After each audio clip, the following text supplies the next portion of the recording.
School Figure TV. Revolutionary salute. Revolutionary salute.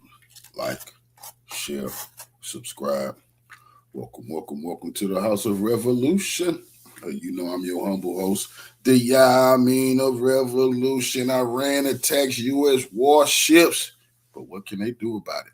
Before we get into that, be sure to wipe your feet. That means hit the like button. You in the House of Revolution. Like, share, subscribe, support the platform, y'all. Well, revolution is for breakfast, lunch, and dinner. I guess there's some revolutionary lunch for y'all. Let's get right to the content. Salute. Iran just targeted 2 American destroyers that were attempting to go through the Iranian blockade. The United States has a different version of events. However, Iran published a video of their attack. Let's have a look at the attack coming from Iran. So these are the missiles that were launched by Iran following a confirmation that they carried out this attack. According to the reports coming from Iran, they targeted 2 American destroyers, DDG-103 and DDG-87, that later left the Sea of Oman towards the Indian Ocean. The Iranian military added that these operations were not limited to the departure of the American and Israeli destroyers within the aircraft carrier group George W. Bush, but also pushed the amphibious assault ship Tripoli to leave the Sea of Oman. It's just that the Iranian naval force would resort to any measure using long-range missiles included when necessary. Now, the United States officially denied this. What they did confirm is that they actually sent USS Tripoli as part of the blockade force against Iran. This was published by the U.S. Central Command. USS Tripoli LHA-7 transits the Arabian Sea as the amphibious assault ship supports the ongoing U.S. blockade against Iran. U.S. forces have redirected 129 commercial vessels and disabled 6 to ensure compliance, according to the statement coming from them, of course. However, they also denied any Iranian attack. They have the fact checked here.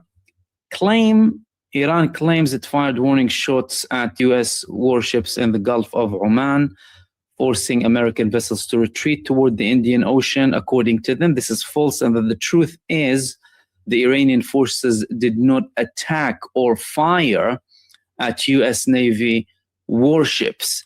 Doing so would be a gross violation of the ceasefire. U.S. forces continue to operate freely in regional waters while fully enforcing the ongoing blockade against Iran. Note how they're playing around with the words slightly in these statements. Of course, sometimes they deny and later confirm. That happened multiple times previously. Iranian forces did not attack or fire at U.S. Navy warships, but if they fired or carried out an attack that led to your retreat, that means mission accomplished, but they're not mentioning that. However, again, this is the version of the United States Central Command at the end of the day rather than anything else, so it should be taken with a pinch of salt because they outright lied multiple times. So what does that tell us? We've been seeing escalations every single day that don't reach an all-out war. What is this about? Firstly, let's go back slightly. Donald Trump declared the following just over a week ago. The United States will end the naval blockade of Iran. He had a post on his Truth Social where he mentioned clearly that he is interested in lifting the blockade, according to him, which will now be lifted here, as we can see, the blockade, and that they were in this situation room discussing all of the potential outcomes of any deal. That hasn't been happening. And the United States was simultaneously coordinating with Israel more attacks or breaches, to be more precise, against Iranian airspace or in the Persian Gulf against Iran. Israel, from its part, carried out more escalations in Lebanon. Donald Trump had to intervene at one point to claim that he prevented an escalation towards the Beirut area and southern suburb of Beirut.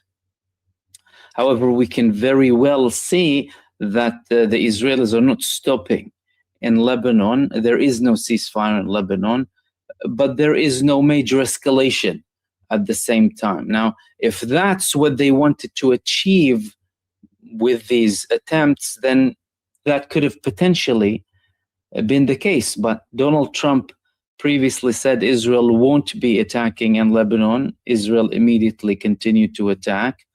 Every single day, Israel speaks about having more escalations inside of Lebanon, saying that they want to expand their operations further into Lebanon.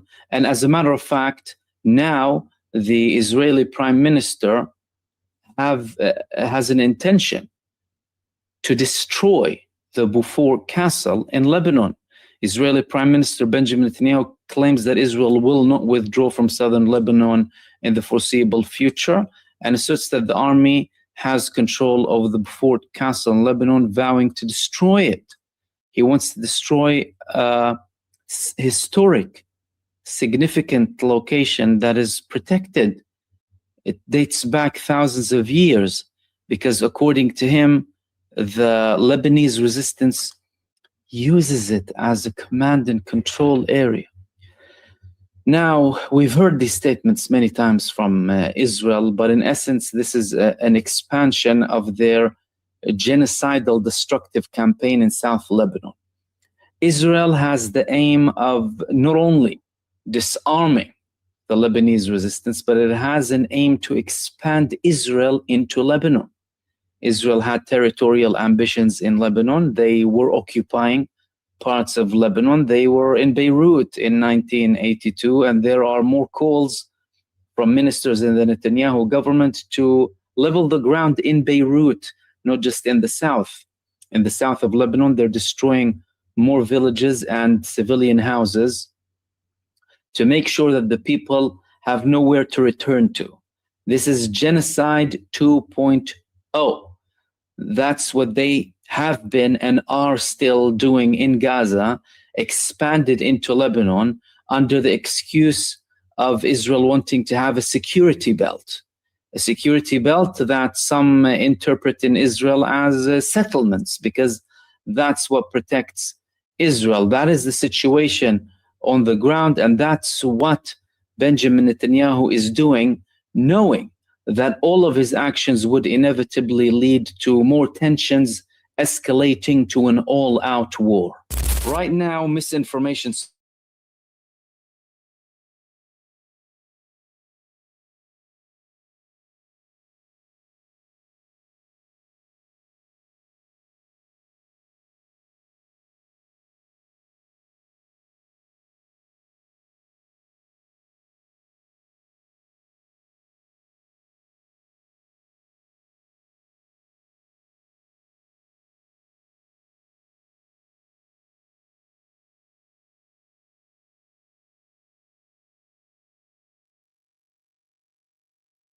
Donald Trump has trapped himself as Iran is issuing yet another warning. This time, it's coming directly from the Ayatollah. It is a message to Donald Trump that your hybrid warfare is not going to work. Iran knows that you're trying to manipulate public sentiment and propagandize the world and divide us, and we're not going to be divided. You're never going to achieve in negotiations that which you couldn't achieve in war. And essentially, in this statement issued by the Ayatollah, he's saying, look, you want to come and invade us? You want to attack us? Go for it. We're prepared. We're ready to go. But if you want to pursue peace, then there has to be security guarantees across the region. There has to be a real ceasefire.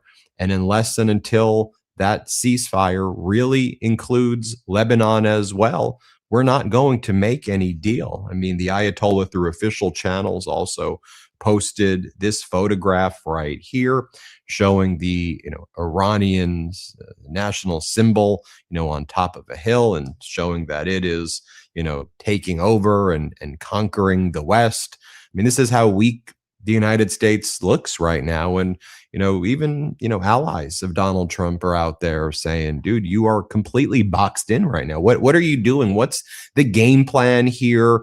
You seem utterly frozen, because he is utterly frozen. Iran's supreme leader said the following: the enemy has been defeated. Now it wages hybrid warfare.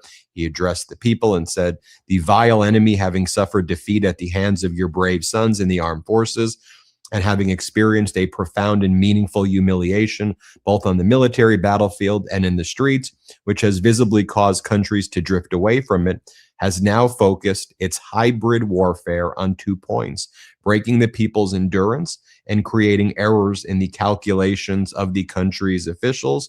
Its main tool is both sowing the seeds of doubt, despair, fear, suspicion, and discord, a warning to Iranians not to be divided by enemy psychological operations. He added that any action by officials causing pessimism and disillusionment among the people is a form of assistance to the enemy. And while you have the Ayatollah putting out statements like this, you have Israel's ambassador to the United States saying the following on Donald Trump and Netanyahu's relationship. He refers to Trump and Netanyahu as, quote, lovers. And he says, lovers have spats. They may have had a little lover spat this week. That's okay. Taking out one bleep from all of those conversations and making that the hallmark of their relationship is a mistake. Israel's ambassador to the United States, Trump and Netanyahu are lovers. You think those statements are helpful right now? And let's face it, they're not intended to be helpful. In the past 24 hours, after Donald Trump announced a ceasefire in Lebanon and said, the head of Lebanon and Israel and in the United States, we all agreed to this. I mean, again, we're seeing massive strikes in Lebanon. There's no ceasefire taking place there at all. Israel's national security minister, Ben-Gvir, says a ceasefire in Lebanon is a fantasy. Hezbollah will not withdraw north of the Litani River. Hezbollah has gone stronger and stronger.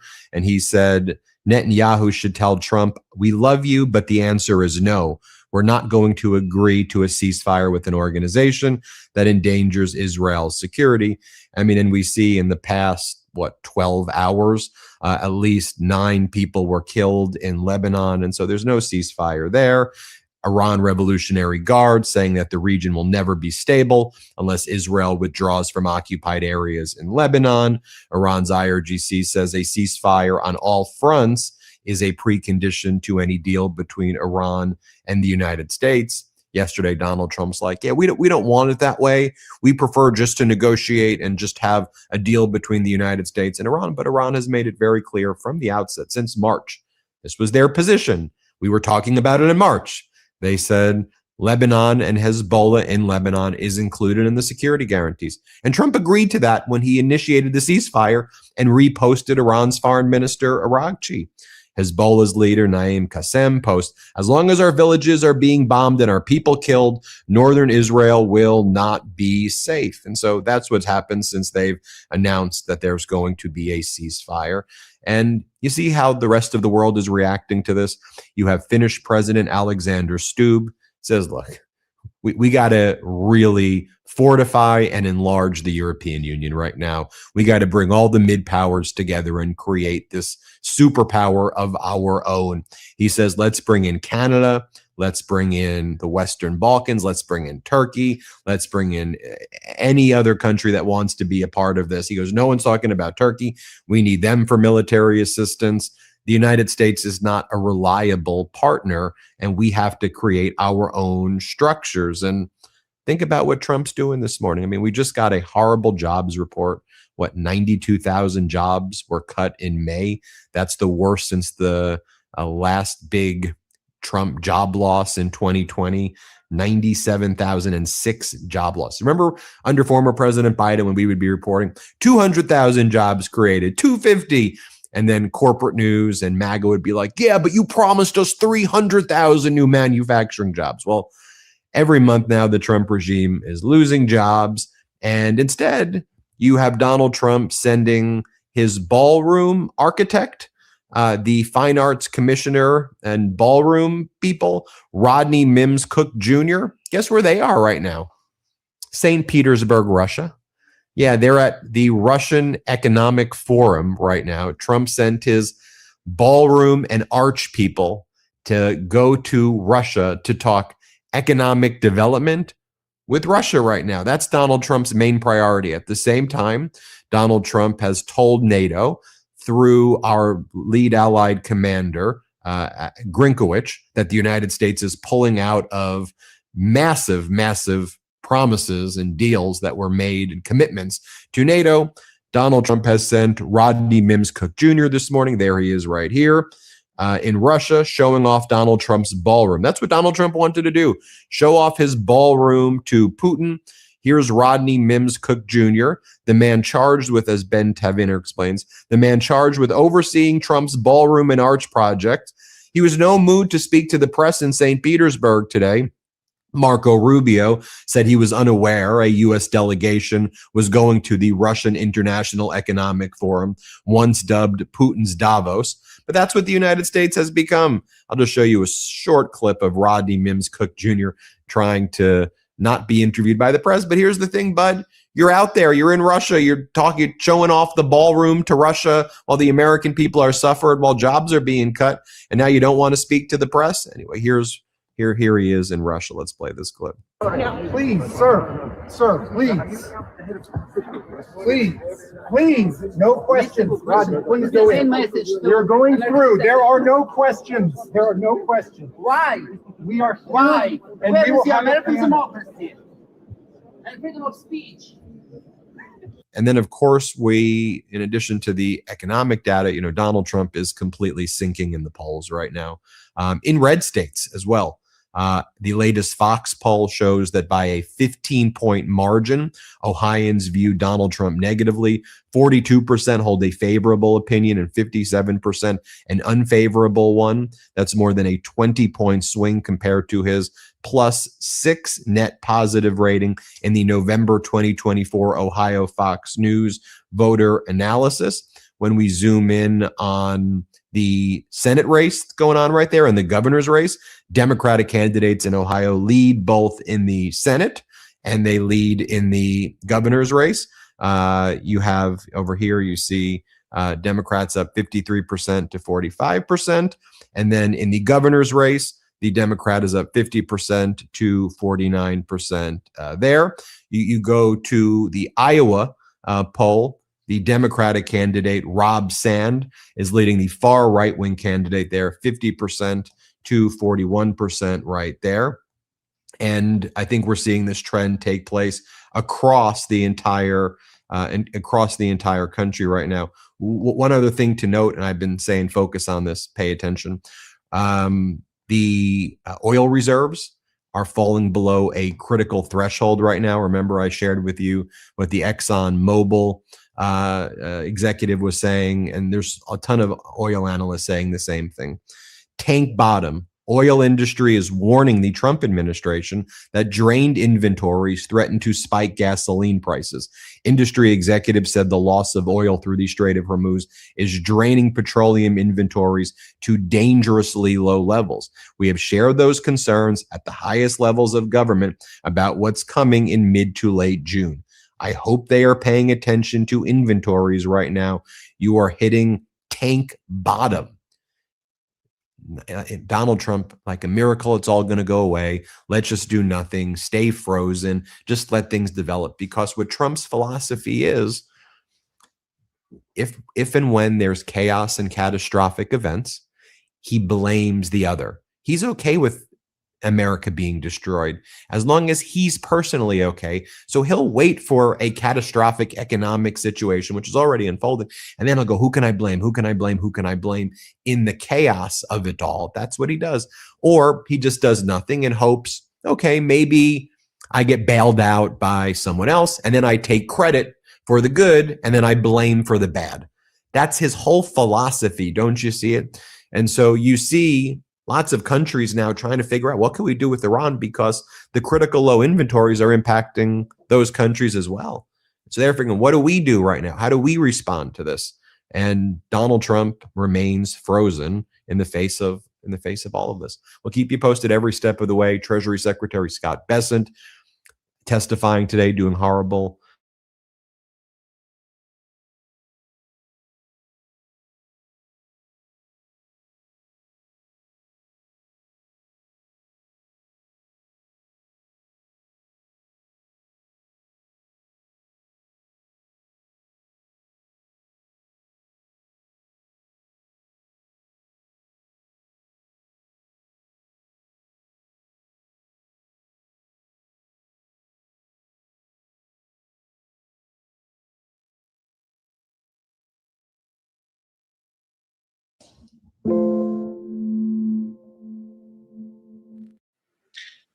Hi, everybody. Today's Friday, June 5th, 2026, and our dear friends Larry Johnson and Carl Wilkerson are back with us. Welcome back.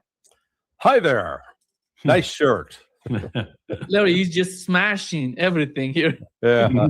All the rules. I'm a disruptive influence. Yeah.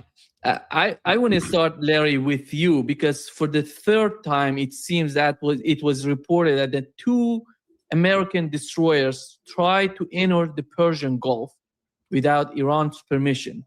Mhm. And then Iranian Navy said they announced that it targeted vessels with suicide drones and anti-ship missiles and forcing them to return back to the Sea of Oman. And then we had CENTCOM coming and just denying what has happened.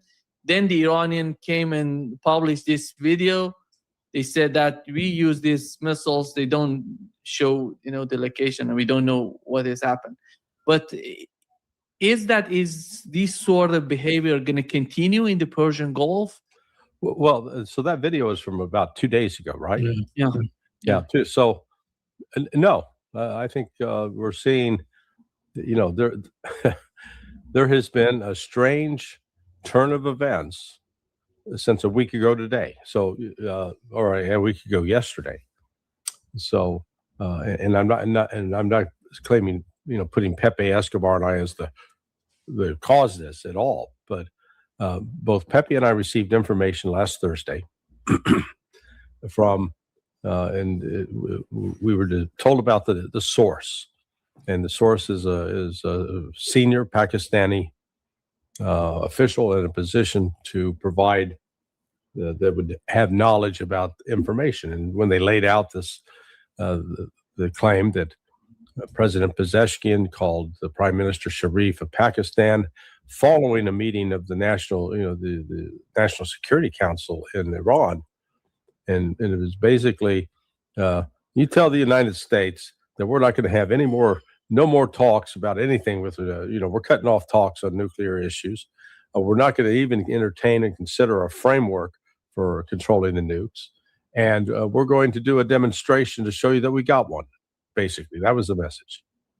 And I did confirm subsequently that conversation that Pezeshkian had with Sharif took place over a non-secure line. Now, was that just a mistake, or I think that was a deliberate decision by both Iran and Pakistan, because they know that the United States would be listening in, and they'd get it. And then, in turn, Prime Minister Sharif of Pakistan ordered his foreign minister to talk and inform Marco Rubio. And so, what have we seen since that conversation? I'd say allegedly took place, except Robert Barnes, who was former Trump lawyer, and he's got White House sources. He confirmed that, in fact, that the message that Pezeshkian said that he gave to the Sharif in Pakistan was, in fact, delivered to Marco Rubio. So the U.S. got that message. Now, then that raises the question: well, are they serious? Are they what? And we saw, last Saturday, Sunday, Monday, Tuesday, and into Wednesday, that there were U.S. provocations continued in the Persian Gulf. I think the biggest one was last Tuesday, when the attack took place the United States hit a helicopter carrying a Hellfire, hit a Iranian tanker, and then they hit a communication site on Kemch Island, and then Iran turned around and immediately fired an anti-ship missile and reportedly hit a ship connected to the U.S. And then launched attacks in Kuwait, and that were significant. Because it's amazing what they do with AI. Because they put out a video claiming there was an Iranian drone that hit the air terminal at the international airport. Except it shows it's broad daylight when this drone's flying in and hitting it. This all took place in the dark, for God's sake. Okay? I mean, if you do the AI stuff, at least be smart about it.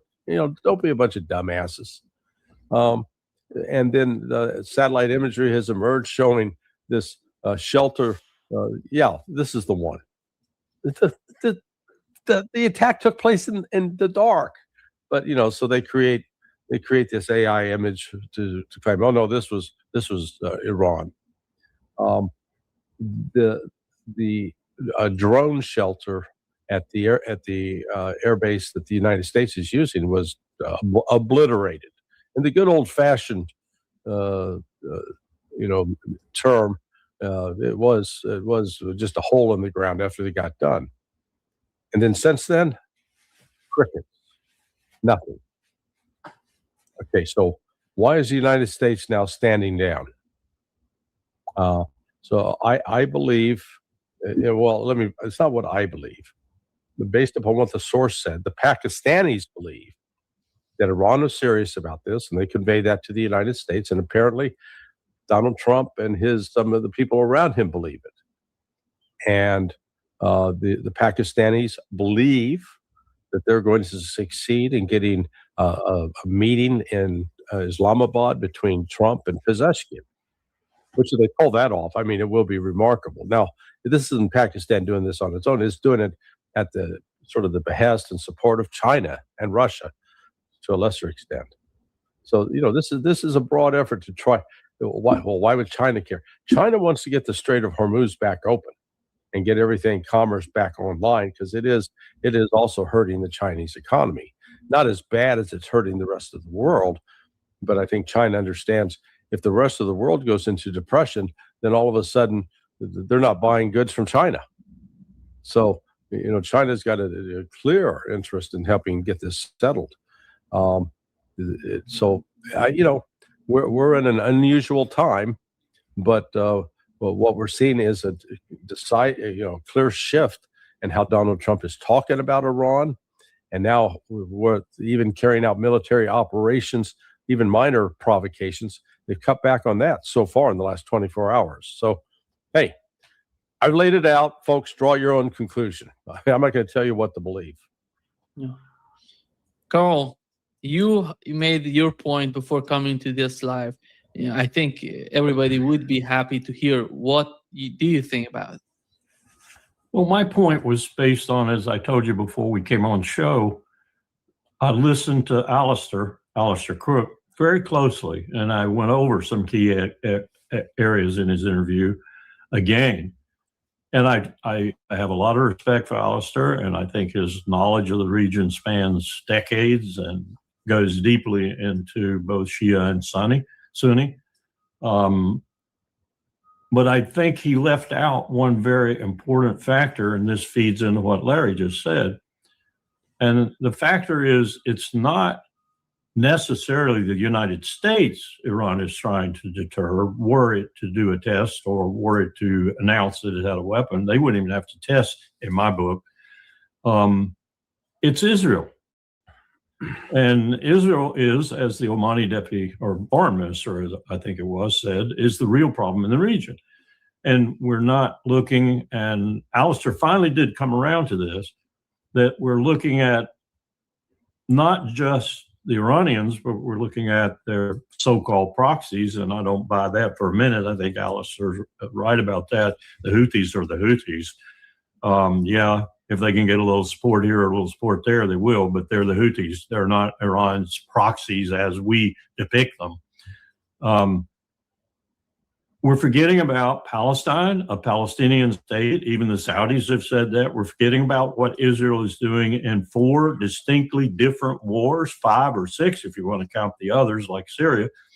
And we're forgetting about what Israel presents as a threat, which he went over very, very profoundly in terms of Lebanon, and talked about Hassan Nasrallah and others and what it's been happening there, what is going on right now, the political dilemma that Netanyahu is in, both personally, meaning he's going to jail if he loses this election, and into ignominy, which isn't his idea of how he wants to finish up his life and his term, and the rock and the hard place that he's caught between with the people in Israel who are campaigning against him and are going to intensify that based on his lack of doing things that are assuring Israel's security, whereas they will. And so he's caught. He's got to keep up in Lebanon. He's got to do what he's doing in Lebanon. He's got to increase what he's doing in Lebanon. He's got to answer the IDF's questions about what are we doing here, and show them that, go ahead, do what you need to do to defeat this enemy if you can.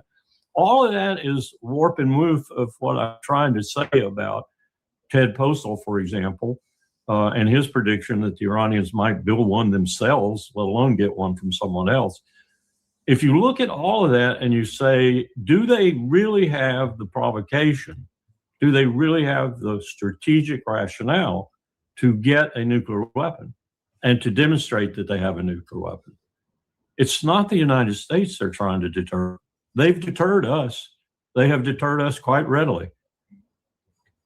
It's Israel. And as long as Israel is there, I think, just as there was with Kim Jong-il, Kim Jong-un, and all the Kims, with regard to South Korea, their real problem wasn't South Korea. The real problem was the United States. I mean, they actually thought, and intelligence reveals they thought, they could defeat South Korea. I'm not sure that was true, but they could. But the United States, they didn't think they could, with U.S. power coming onto the peninsula, they didn't think they could. So that was what that was for. And the idea that China and Russia wouldn't go along with it, absolutely. China and Russia fought tooth and nail in the 6-party talks and elsewhere, trying to keep North Korea from getting a nuclear weapon. They didn't want them to have one. China was very explicit about it. And we even got some good intelligence that said, well, one of the reasons is because if the Korean Peninsula is unified, they don't want that unified Korean Peninsula to be a nuclear power, a nuclear weapon power. But they went along with it, and they're going along with it now because they didn't have a choice. All to say that it's a little more complicated, I think, about Iran looking for a nuclear weapon. And were I just looking at it from a military professional point of view, I'd say get a weapon, get deterrence against the principal enemy in your area, against the problem in the area, against the reason there will be no Palestinian state, against the reason there will be turmoil from now until kingdom come. Israel. Yeah, and let me just, let me suggest that I can conceive how if Mojtaba Khamenei would square the circle on going against what would appear to be a rejection of his father's fatwa. So, as we've discussed in previous conversations, the heart of this from the Shia perspective is one of the problems with a nuclear weapon is it has the potential to kill non-combatants in a massive way, and that killing non-combatants is haram. It's a sin. But if you say, look, we're now at an existential point that our ability to protect and defend the people of Iran, for starters, is at risk. And the only way to perhaps fully deter the threat presented by Israel is to have a weapon that could be used against Israeli military facilities. So in other words, you say, okay, we're going to do this, but it's only going to be used against military targets. It's not going to be used against civilian targets. That's one way I think that possibly how Mojtaba went about the decision making, saying, okay, we're now going to do this. But it was in the aftermath of the murder of his father, mother, wife, and child. So, it's not an unnatural reaction to say, okay, we now have to do something that is previously considered wrong, but we're going to try to do it in the right way because we have to protect ourselves. Yeah. And I'd reinforce that, namely with just a simple statement that Kim Jong-un has not shot anybody with his nuclear weapons. Yeah. It's a deterrent, and he knows it's a deterrent. Yeah. Yeah. Now, I will admit Israel is a volatile character in this whole thing. You don't know what they're going to do. And it's not quite like South Korea and the United States with South Korea. But it is still a deterrent. I take the point that Alistair was making, too, about counterproliferation being an incentive to proliferation. I take that well because we talked about that a lot in the State Department. And to a certain extent, he's right. It is an incentive. And what Kim did is an incentive to other states if they have the wherewithal, politically, money. We found the biggest objection by a number of states that were on our list for possible nuclear weapons candidates was money. It's so damned expensive. And so that was a deterrent for several of them. They didn't want to spend all that hard-earned cash, They weren't the richest countries in the world anyway, on a nuclear program because it was so damned expensive. But you get away from that if you start doing things like we're doing in the world now, which is to say, okay, it's all over. Everybody's living in a Hobbesian world. Oh, by the way, the empire will eat you anytime it can.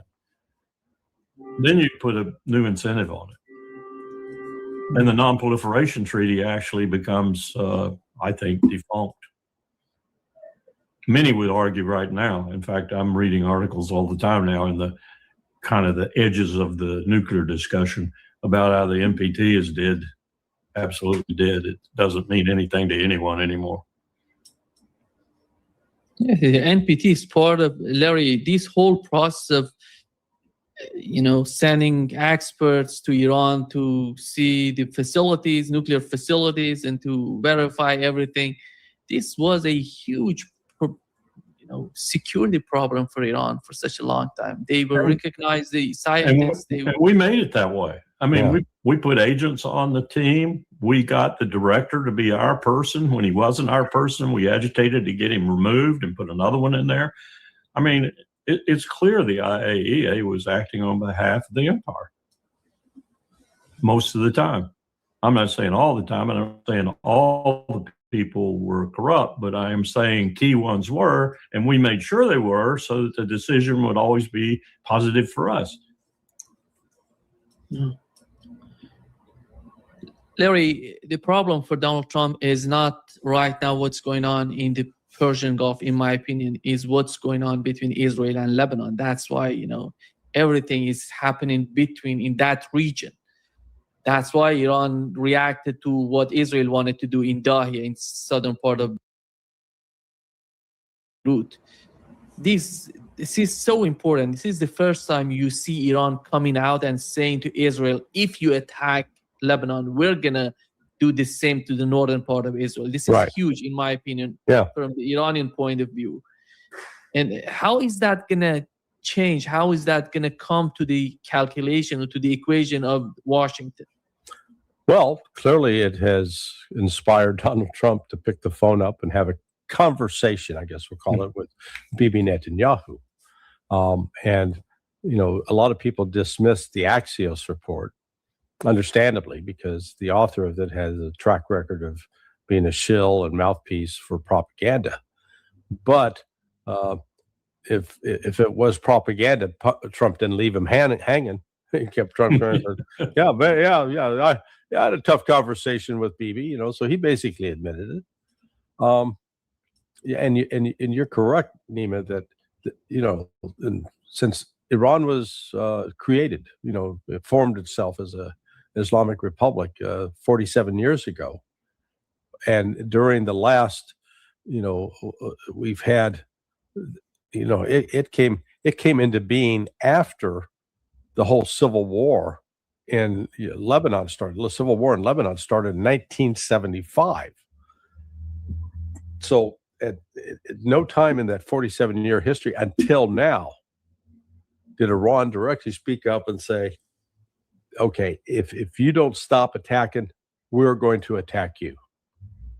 And so that's a game changer, I think, because it highlights the fact that Iran feels quite comfortable and confident in its ability to deliver on its threat.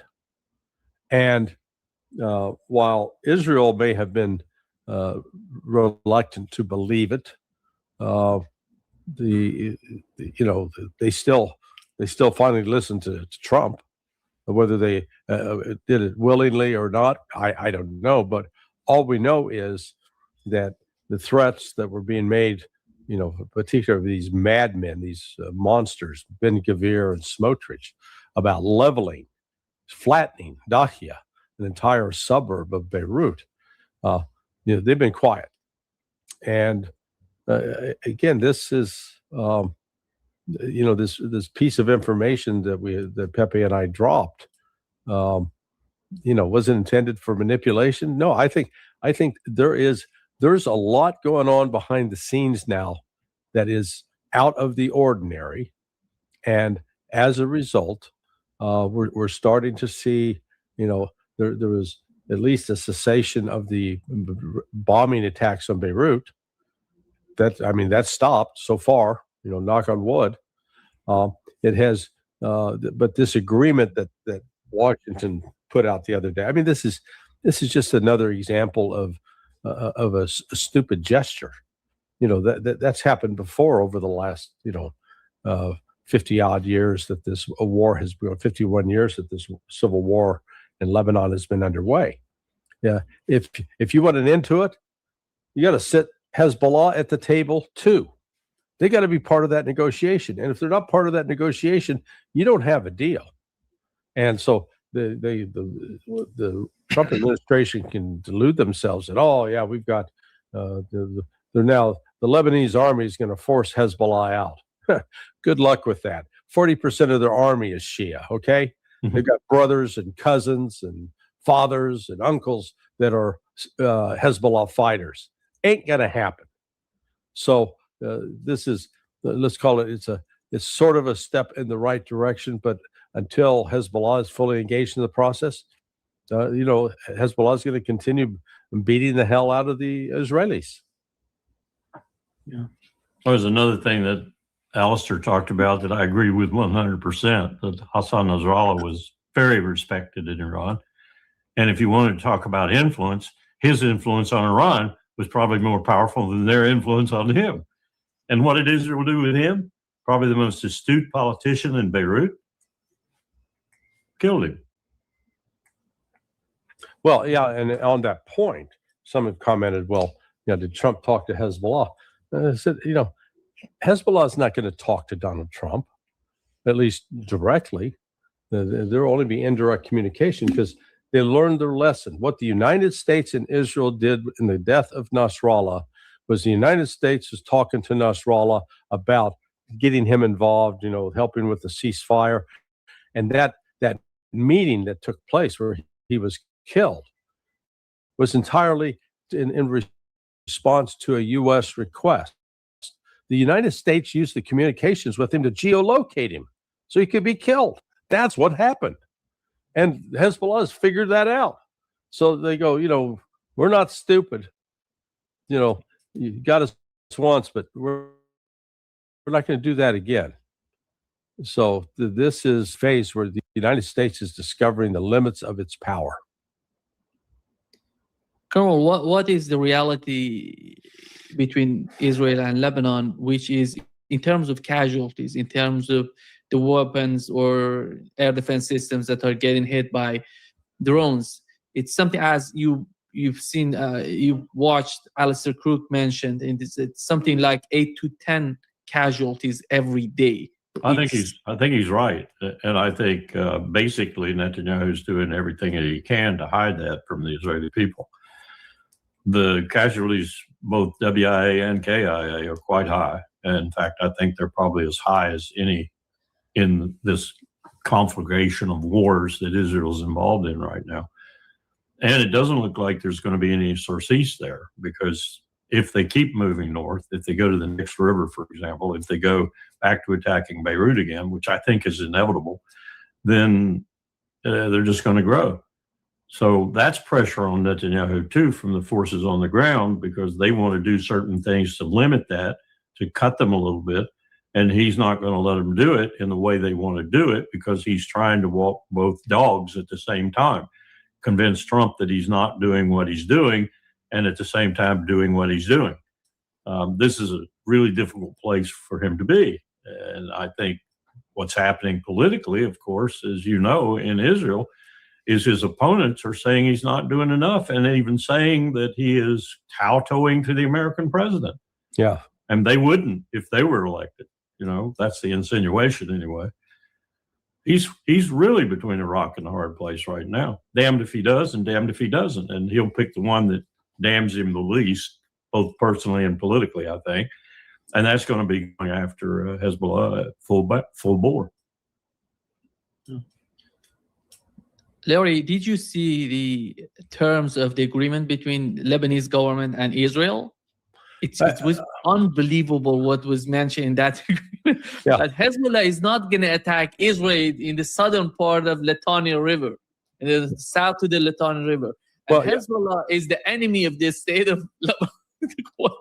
Well, that, I didn't read the whole thing, but when I heard sort of the briefing on those parts, I just laughed because it's just ridiculous that they think that they can ignore Hezbollah, and that and as I pointed out earlier, 40% of the Lebanese army that's supposedly going to enforce this is Shia.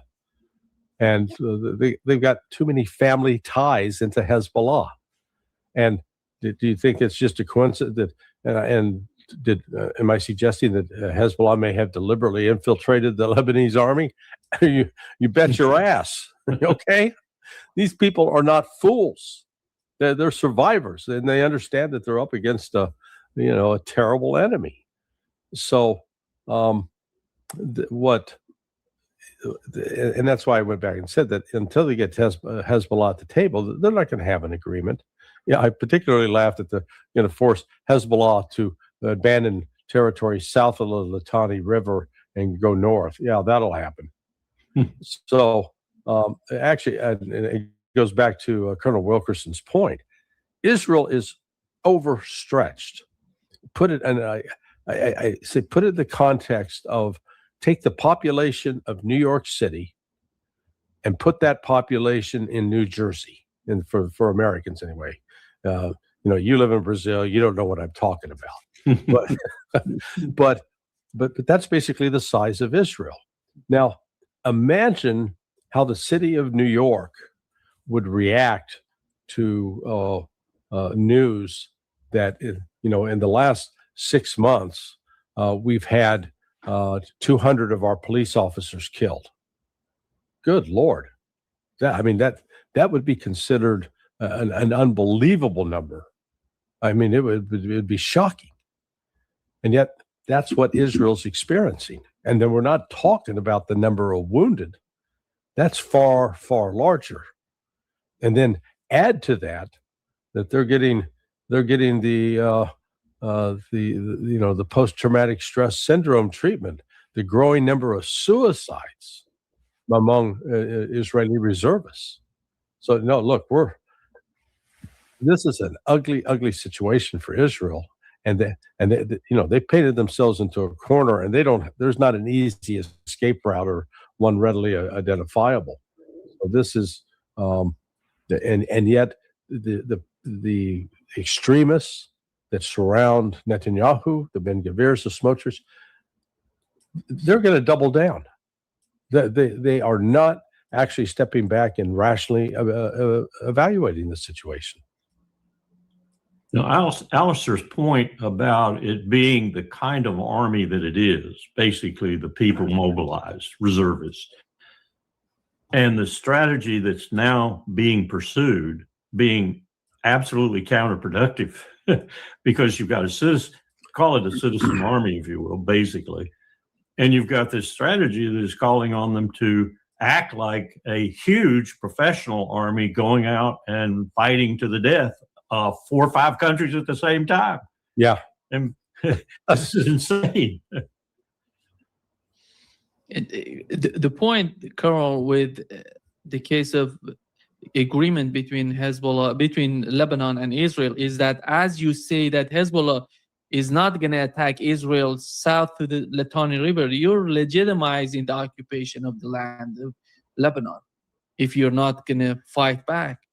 And there, in this agreement, there was no mention if Israel going to withdraw totally from Lebanon.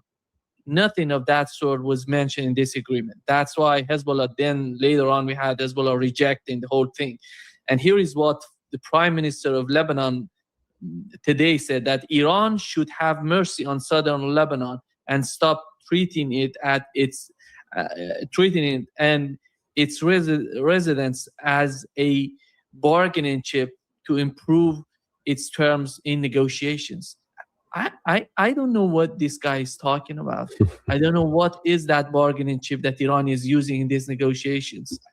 And how is that going to improve Iranian position? Because they're talking about Lebanon, the occupation in Lebanon. And this guy is talking about Iranian negotiation. Iran is using. What is happening with this government? Well, they're intentionally. Is that for me? Yeah, I think they're intentionally talking past one another. I think the bottom line for Iran in Lebanon is that Israel has to stop. And if Israel doesn't stop, and if it goes even further, Iran will add its weight to Hezbollah and begin to attack Israel in places that they're being attacked only by Hezbollah now.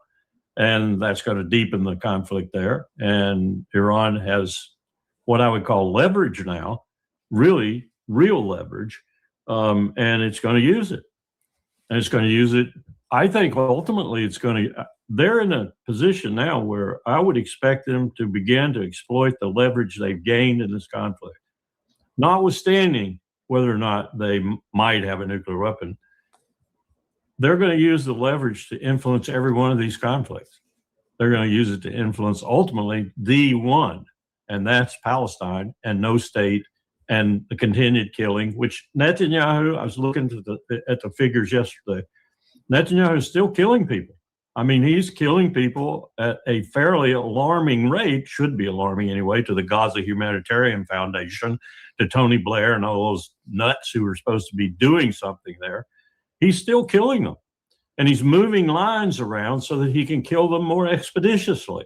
He's killing them above ground. He's not going down into the tunnels and trying to get Hamas the way Lapid and Naftali Bennett and others want to.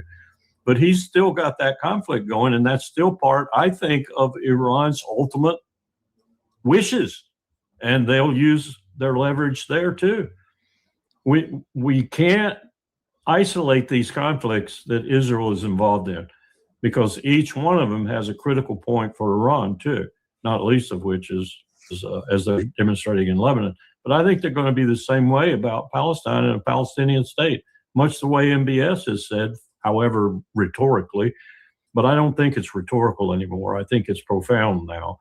And I think they're going to insist on whatever comes out of this ultimately, if we do have some kind of settlement, that there be a viable road to a Palestinian state, and it not be in 10 years or 15 years, it be post-Hayes. That's the kind of leverage I think Iran is building in this conflict. And it's leverage I don't think we realize.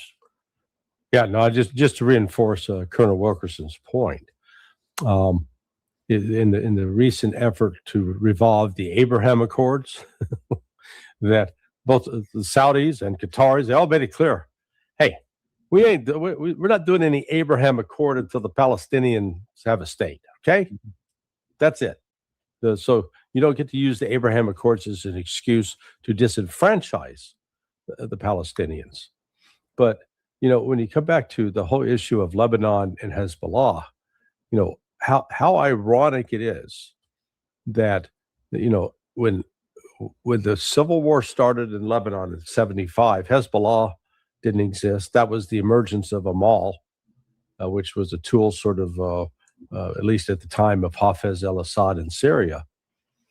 And it's only in 82 when the Israelis invade Lebanon and make their way all the way to Beirut that Hezbollah emerges and becomes it becomes an entity. Now, again, at that point, there was a natural alliance between Hezbollah and Iran from the standpoint that they were Shia. But it was not. That wasn't part of some, a big bullshit plot by the Iranians to, overthrow the Christians in Lebanon. But now here we are. Good Lord, 47 years later, or 44 years later, and Hezbollah is a dominant force. I had to explain to somebody yesterday. They keep thinking, that they ignore the fact that, yes, back in 82, Hezbollah was let's call it a militant organization specialized in fighting. But today they are how do you describe it? They're a governing entity. They provide social services. They provide health care. They're a step beyond, if you've watched any of these gangster movies, like the black guy that controlled Harlem, on Thanksgiving and Christmas, he'd show up with a truck, pass out turkeys to everybody. Yeah, this is a step beyond that. Hezbollah is doing more than just passing food out to people. They actually they provide a full range of government services in addition to being a premier fighting organization. These are not incompetent people. They've actually got some high degree of military skill, and so they're gonna. And now finally, after 47 years, this is the first time, as you noted, Nima, that Iran stood up and said, "Wait a damn minute, you're going to stop. If you attack them, you're attacking us." So this is now put it into an entirely new dimension, and it takes it beyond, just does Iran have a nuke? It's put it into a whole new arena of remaking the political and power structure of the Middle East.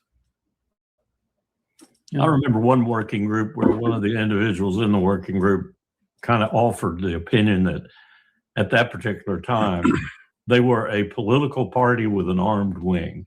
Mm-hmm. And he says, like the Republican Party having not only its power in the Congress and its power politically, but it also had an army, which was, I think, a reality. Yeah. And it just was a powerful reality because they had better leadership than the others. There is no way, Carl, to put Hezbollah and this new government in Lebanon together because there's so much influence by the United States and yes, I don't know, Europeans, and I don't know how we can bring these two parts of the Lebanese society together. You still That's have civil war within the society, which would benefit Israel. Yeah, we play on that all the time. We've been playing on it for years, and so is Israel. That's how we keep the other part of the government functioning on our behalf, even to the point where in that very meeting that I was just referring to, we were talking at that time about IMET and International Military Education and Training, and we were talking about doing more with Lebanon, and we were doing it with the Lebanese military because we wanted to train them to be as good. Really, the purpose was to train them to be as good as that other armed party. And so we were creating the fertile ground for a civil war in Lebanon. We knew damn well we were doing that, but we thought we would win. And of course, Israel was right in the middle of it. Larry, here is what Robert Kagan, I don't know if you watched his recent interview yesterday or the day before. I refuse to torture myself that way, but okay. Be like watching Bolton get convicted. Oh, no, I like that. Yeah. I had the popcorn out for that. Yeah. It actually seems to have been a trial on the issues too. Not like me or some of the other trumped up charges. Okay, so what did our buddy Kagan do or say? Here is what he said.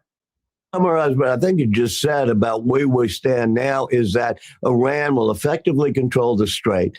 The enriched uranium, I assume, will not be taken out. They will help control of what Israel can do in southern Lebanon. And there's not been a regime change except for to a younger, more radical regime. That seems absolutely unacceptable. Is there any alternative? Is there anything that can be done? Unfortunately, just because something is unacceptable doesn't mean that we're not going to have to accept it. And again, I suppose there is some kind of war that the United States could fight, which would be a multi-month war at the very least. It would require risking losing ships, in the strait. When you convoy in a contested area, you lose ships. In addition to which, I don't think that the strait will be safe again as long as this regime is in power. And so if you really wanted to, I suppose, solve the problem, although I'm not sure what kind of solution it is, you'd have to invade and occupy Iran and stay there for a long time so that you had a new regime. And I just think there's no way the American people are interested in doing that. And I'm not even sure I would recommend doing that at this point because the costs are going to be enormous. So, we have to accept the fact that this is a loss. I mean, we have lost in the past. We've lost previous wars in Vietnam, obviously. Unfortunately, this one has much, as we've been discussing, much greater strategic ramifications than the loss in Vietnam did, actually. Yeah. Well, he's not, I'll take back things I said about him being stupid. He's not completely stupid. He made some actually astute, correct observations. Now he failed to consider one other alternative. The strait will be safe. Just negotiate a deal with Iran where you leave him the hell alone. Yeah. Stop trying to destroy the Islamic Republic.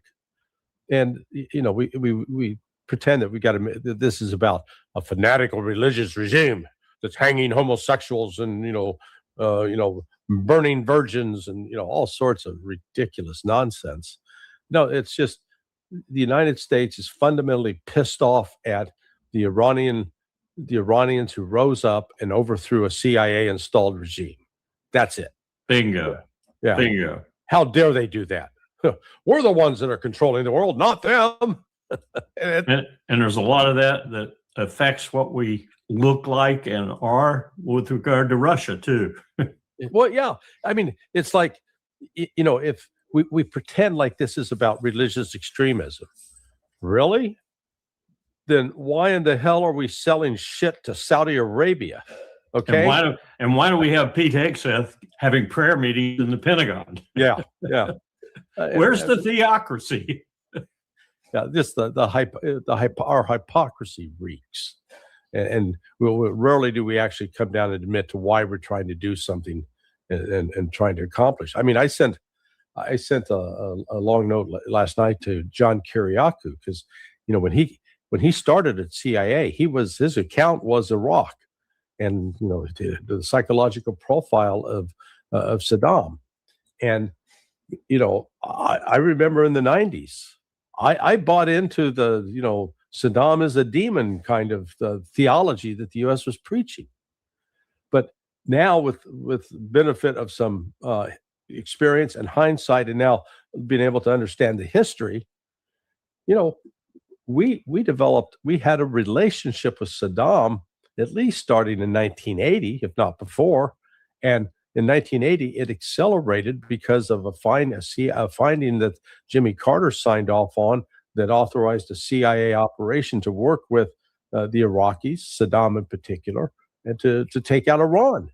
This was an attack. This whole thing to, from Carter's standpoint, get a war started with Iran, so weaken them, so release the hostages. It continued under Ronald Reagan, and my old outfit, the CIA, was the principal involved with liaison both gathering support in the Gulf among the Gulf Arabs to fund Saddam's operation, providing precursor chemicals for chemical weapons, providing biological agents for biological weapons, providing intelligence so Iraq would know where to attack, where the Iranian weaknesses were, where the forces were concentrated. And the only thing that ruined that relationship with the CIA was Iran-Contra, because once Saddam found out that he was being, betrayed by the CIA, selling weapons to Iran, he booted them and then turned to insisted he'd only deal with U.S. military officials. Hence, Pat Lang and then Lieutenant Colonel Rick Francona were the ones hand carrying that intelligence. So, but do you believe that during that 1981 to 1988, 89 period, that Saddam was not in contact or having regular conversations with U.S. diplomats in Baghdad? Oh, of course he was. And then all of a sudden, when after he tells us that he's going to, the Kuwait's stealing oil and asks us, you guys got a problem with it? We say, no. Then all of a sudden we turn him into this demonic, evil reincarnation of Adolf Hitler. Over and over and over and we did it to Manuel Noriega, we did it to Muammar Gaddafi, we did it to Saddam Hussein, we've been trying to do it to Iran, we're doing it to Russia, and so it's just at some point the United States needs to look in the mirror and say, you know what, the problem's not out there, the problem's here. We're the problem. We need to fix ourselves before we go out claiming that we're here to fix the world.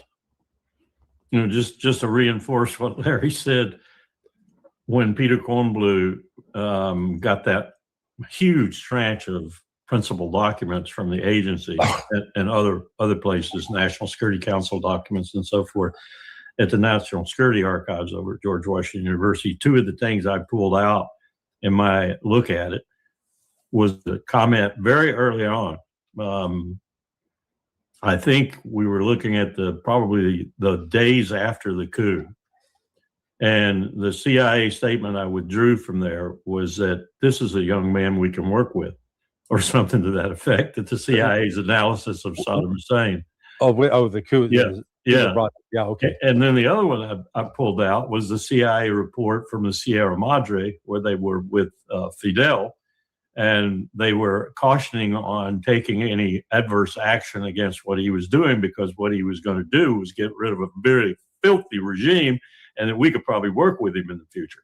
And of course, he actually did come to America and talk with people about not being adverse to U.S. interests, if you will, and so forth. I think it was during Nixon. And look what happened there. We turned him into a anathema, communist to the hilt, and he went that route because we didn't give him any other choice. So it's a recurring theme in American history, particularly post-World War II history. Yeah, and just one more brief anecdote related to that.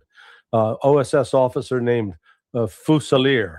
I knew his son, Burley Fusilier, who was a diplomatic security agent and actually head of diplomatic security at one point. So Burley's father was in Vietnam, and he was working with a guy named Ho Chi Minh. And it was a young Ho Chi Minh. But Ho Chi Minh was talking about his goal was liberating his country from French oppression. But later we made it into somehow this was communism trying to take over the world. We had to stop communism. And we get 59,000 Americans killed, and that's the ones that died in combat. We don't count the casualties of the ones who went on and died, drug overdose and suicide and homelessness because of the traumatic mental injuries inflicted as a consequence of that war. And we keep, as Colonel Wilkerson said, we keep doing it over and over. Mm-hmm. We got to stop. Yeah. Larry, Colonel, I'm talking to you, and I'm somehow confused. Yeah. Yeah, well, Well, I got to Welcome change to my the show. name. I got to change my. You can call me Brown or something.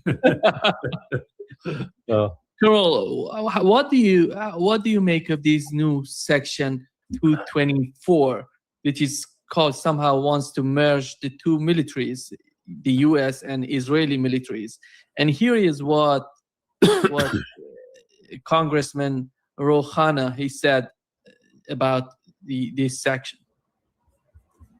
People are tired of the arrogance and insolence of Prime Minister Netanyahu telling America what we should do. The entire country of Israel has a GDP that is less than a single town in my district. Yet somehow Netanyahu thinks he can tell the American people what we should do. The person who's most upset with him right now is President Donald Trump.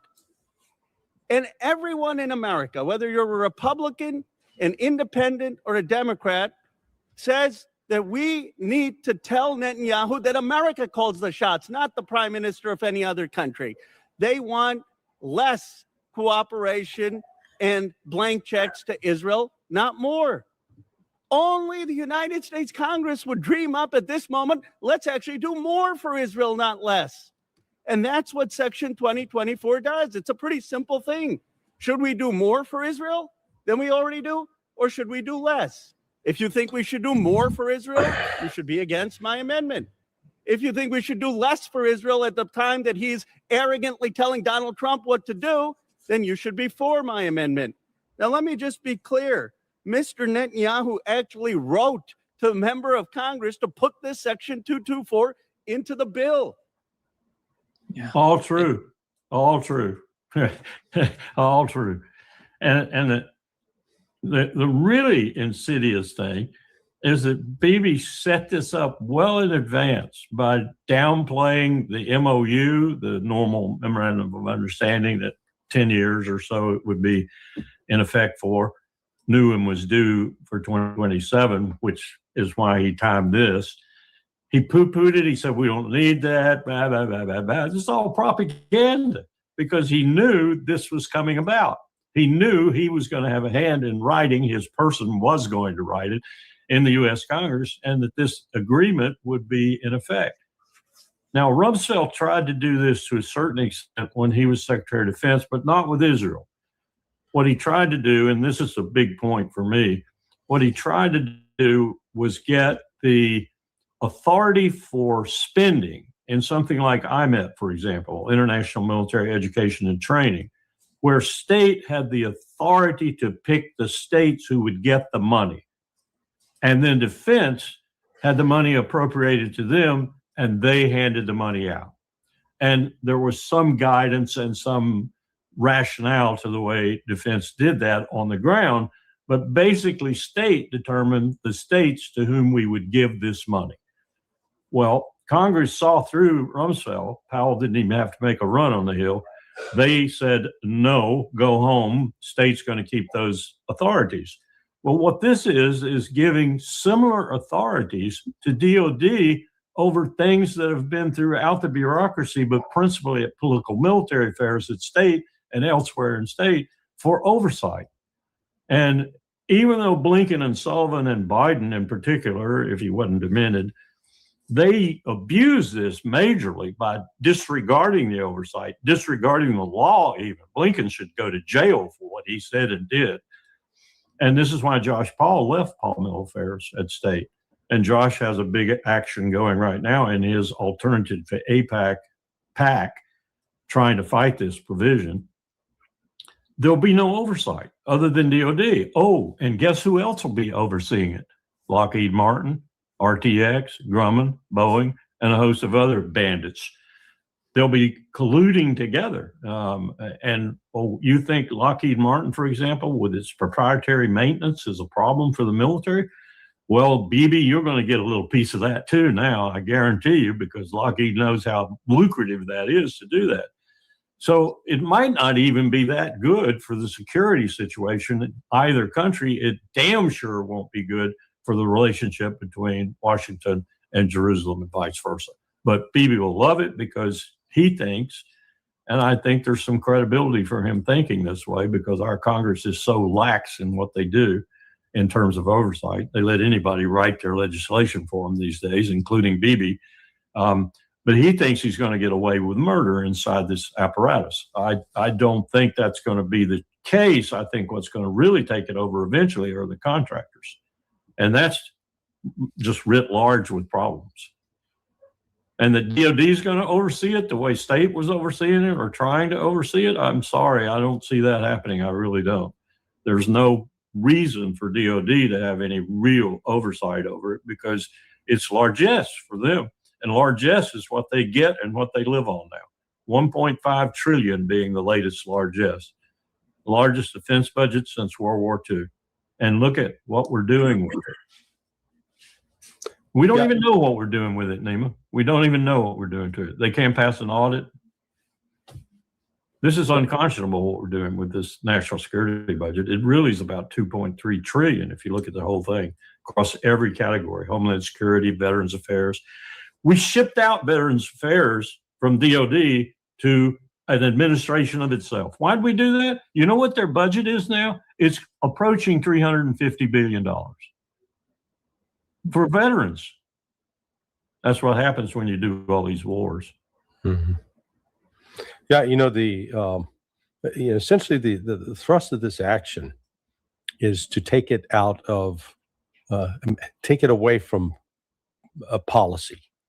In other words, right now, military assistance to Israel, like to any other country, falls under what they call the foreign military financing procedures, and that largely goes through State Department and why through state, because the military aid is seen as an extension of U.S. power.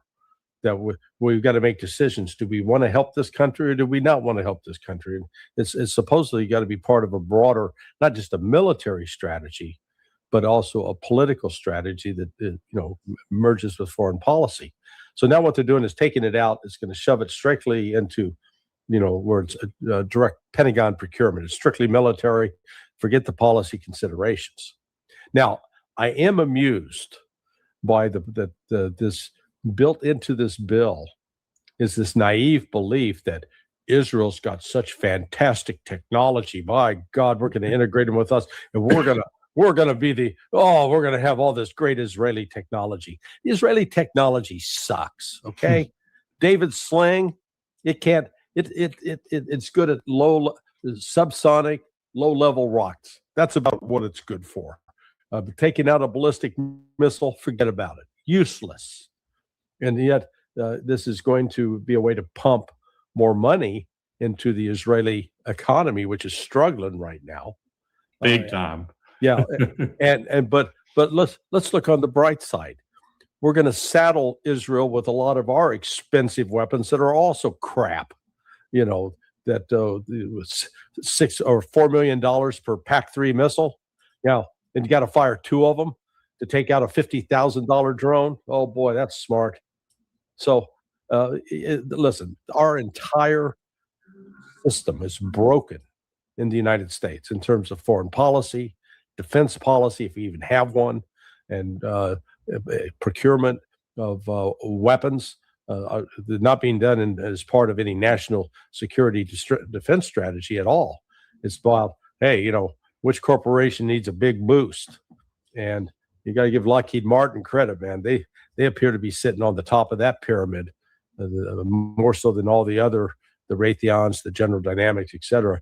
Lockheed Martin is placed itself front and center in raking in the cash.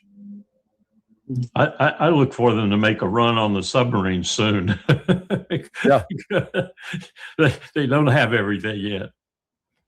Submarines are really riches when you look at it. I mean, the cost overruns right now. If Congress enforced the law that it passed, both the attack and the ballistic missile submarine programs would be canceled because they're so far beyond schedule and so far over cost. The law says they should be canceled, but they're not going to do that because they're arguably our best deterrent. Yeah. Carol, Democratic House Armed Service Committee ranking member Adam Smith, he's Jesus. now calling for and what is that? Ready to shoot. I won't say comical because it's not comical. It's tragic. And it's tragic on both sides, Putin's side and our side. And Donald Trump had the ability to step in and, as he said, remember, so dramatically, in 24 hours, I'll settle this. Well, it's been more than 24 hours and he hasn't settled it. And as far as I can tell, he has divorced himself from it. And it's getting bad. It's getting worse and worse every day. Yeah, in fact, if you had to place bets, will we see an expansion of the war with Iran or an expansion of the war with Ukraine? It's going to be Ukraine. Yeah. I think Russia is on the verge of starting to hit targets in Latvia, Lithuania, Estonia, for starters, and then extending it beyond. If these drone attacks on civilian targets continues, Russia's going to expand that. Putin is under significant pressure to expand the war. It's not like, we're, instead of facing public pressure saying, oh, let there be peace, stop. No, it's just the opposite. It's like, hey, Putin, go kick the shit out of them. And, he's trying to hold the Russians back from just turning Europe into a smoldering pile of rubble. And I think that if he were to attack one of the smaller countries or even a larger country, assets in that country that he knows positively are attacking Russia or aiding attacking Russia, I'm not sure Donald Trump, if they invoked Article 5, would do anything about it. Yeah. Larry, why is Donald Trump arguing that he wants to meet with the supreme leader of Iran? And he wants to. What is that? Because the Iranian foreign minister said that. What is this? This is so strange. Yeah. Well, hey, this is he wants to do for Iran what he did for North Korea. Yeah. Meeting with Kim Jong Un. This is again, it goes back to where we started off our conversation earlier, that Trump is now taking seriously the possibility that Iran does have a functioning nuclear weapon. This was all what we've seen in the course of even last year, when Tulsi Gabbard said that the assessment of the intelligence community was Iran didn't have one, and I think it was right. That was correct. But with the final blow, or what really sort of ignited then Iran into reversing course, was the attack on the 28th of February. Look at it from Iran's standpoint. They're sitting here saying, look, we have spent, let's go back to 2014 with the start of the negotiation for the JCPOA. We have repeatedly tried to play by these international rules that the West tells us we need to abide by. We've opened our facilities to inspection.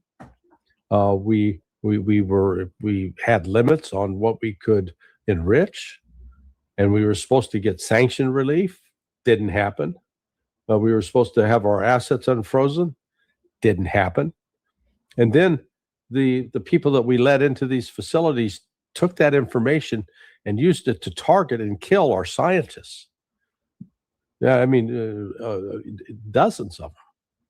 And then on top of it, they lull us into these conversations, claiming that it's negotiations and we're negotiating in good faith. And we go to Geneva and we meet with the president's son-in-law and his close business associate, and we tell them we're willing to make a deal. And after all of that, they attack us and they kill our top leaders. They kill our children. There's no rational basis for discussion and negotiation now. The only thing they're going to understand is if we have a nuclear device. And I'm sure Mataba said, do it. And that's what's happened. Yeah. Carl, It would be interesting to the maximum in Tehran or in a neutral situation, Geneva, wherever, to watch Donald Trump sit down with his Iranian counterpart. I mean, it would be fascinating. I mean, aside from everything Larry just said, and that I might say too, it would be fascinating. I'd love to see something like that happen just for the drama of it, especially if they allowed the cameras in and film the whole thing for the American people and for the Iranian people and for the globe. I'd just add one thing to that. We'd also have to have a separate room, camera set up with like Lindsey Graham sitting there and Bibi Netanyahu, so we could watch their heads explode. Yes, yes, yes. Yeah. Just let me show a photo of, because what has happened with the case of this school in Minab, that those kids that were killed, it has a huge impact. Today, you go to Iran, you see the whole society is feeling that panic of killing these kids. And one of the photos that came out today is this one, Carl and Larry. And this guy, he's the father of that little kid that was killed in Minab. He's sleeping. He still sleeps alongside the grave of his son 3 months after he was killed. And he's there. He's just going there, sleeping there. He's not getting back to his home. And this is the impact, just emotionally, what has happened. It's unbelievable. You look to talk with the people. Well, it's I won't say little things. It's incidents like that that change the whole warp and woof of war. And you don't know it. You don't understand how serious that becomes in the relationship you might have during the war with your enemy and after the war with your enemy. But it's sometimes centuries before those kinds of things are forgotten. And they live in people's minds for a long time. Not so much Americans. Americans don't do more than 10 years or 10 minutes. But other people do. Other people do. There are people in Vietnam who still kind of feel that way about what we did in Vietnam. And I'm sure there are people in Afghanistan and in other places, Somalia, Libya. Good Lord, the record since 9/11 is just incredible. We've actually had more days of active war since the turn of the 21st century than we had in the period from the beginning of the 20th to the end. We did an analysis. We figured it out. Days and hours of war, countries at war with, and damage done, KIA, WIA, and so forth. And then you throw the sanctions on top of that, the study showing 38 million people, half of whom were women and children, that we kill with our sanctions since the turn of the century. It's not been a glorious period. And that's an exemplar of that. Yeah. As is all of Gaza. Yeah, it is. Yeah. Thank you so much, Larry and Carl, for being with us today. Yeah, we're Great here to pleasure.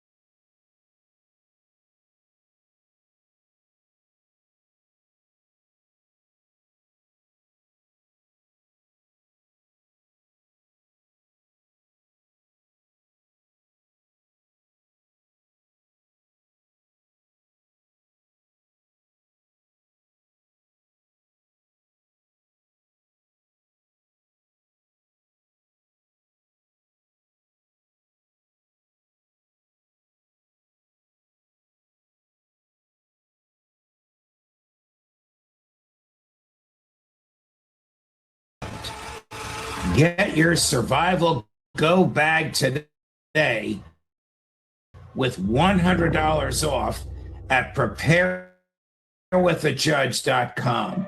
That's preparewithajudge.com. Gregor, welcome here, my dear friend. Did President Trump find his off-ramp yet from the war in Iran? I don't think so. In fact, I'm I have the impression he's probably searching for a bug out bag and getting into a rowboat with a motor on the end of it, trying to steam away as fast as possible from the Persian Gulf. Geez. They catch fish in the Persian Gulf.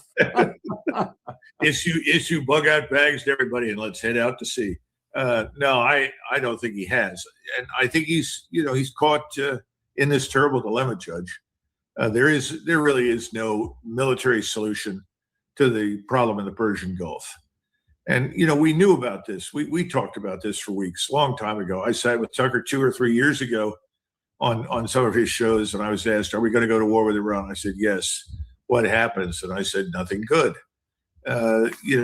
We never really sat down and looked objectively at the problem, and it's caught up with us. So there is no military solution. So if there's no military solution, what do you do as president of the United States? And I think at the moment he's kind of sitting in a dark room. There are some doors out of the room, but he can't see them, and he's feeling for them.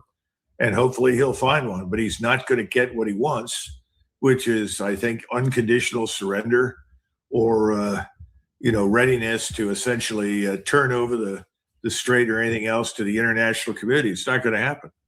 Who is suffering more, and who has more of a capacity?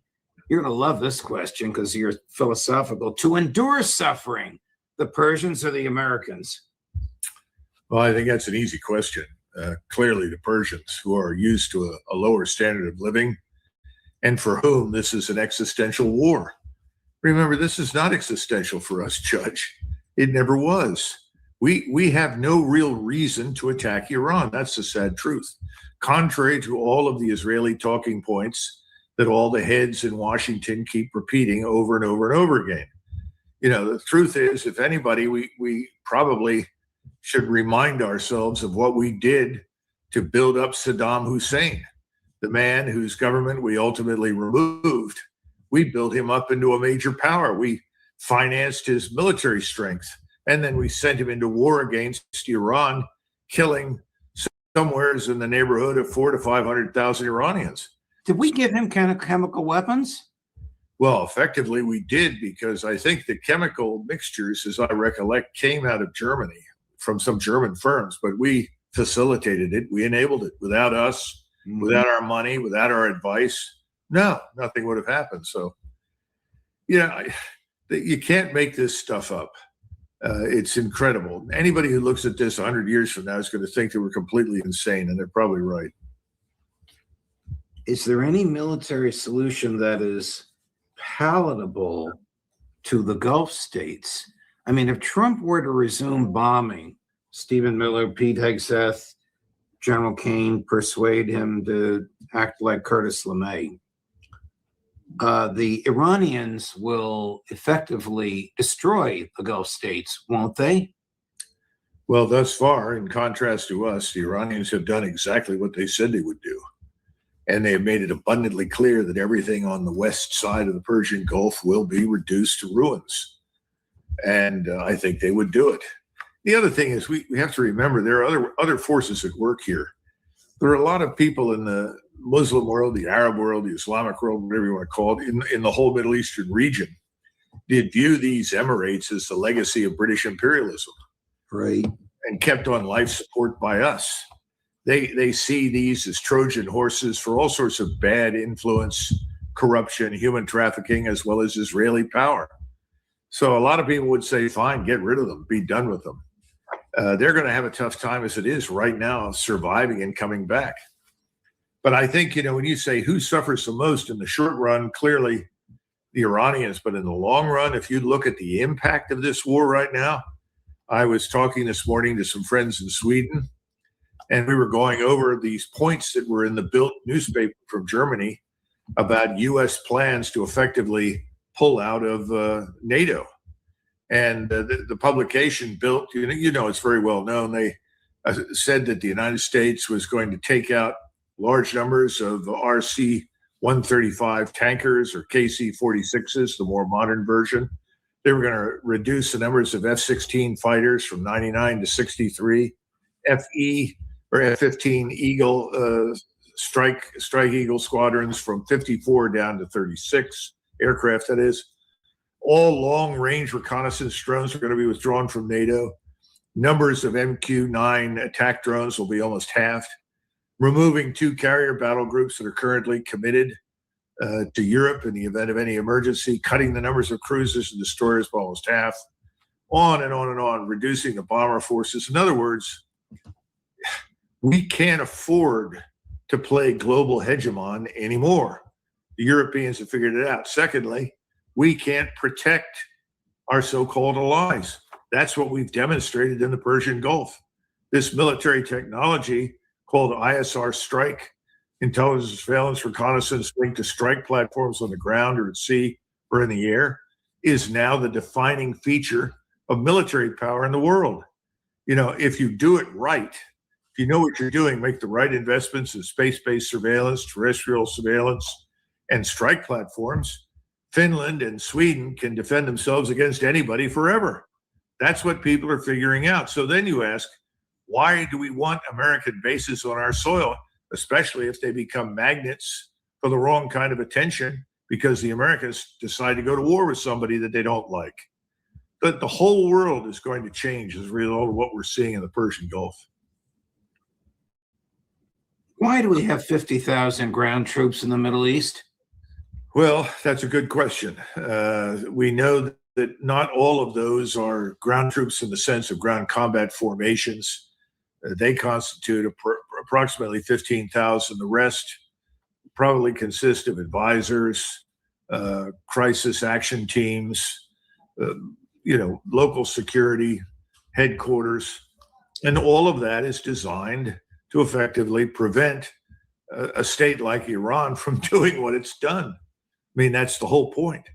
They're sitting there, and out of the original 27 bases, 11, as I understand, are completely destroyed, and we can't stop it. That's the problem. So I think that question is going to be answered by not much, and so we're pulling them out. I think we'll leave. You, in addition to being a student of military history, are also a student of the economy.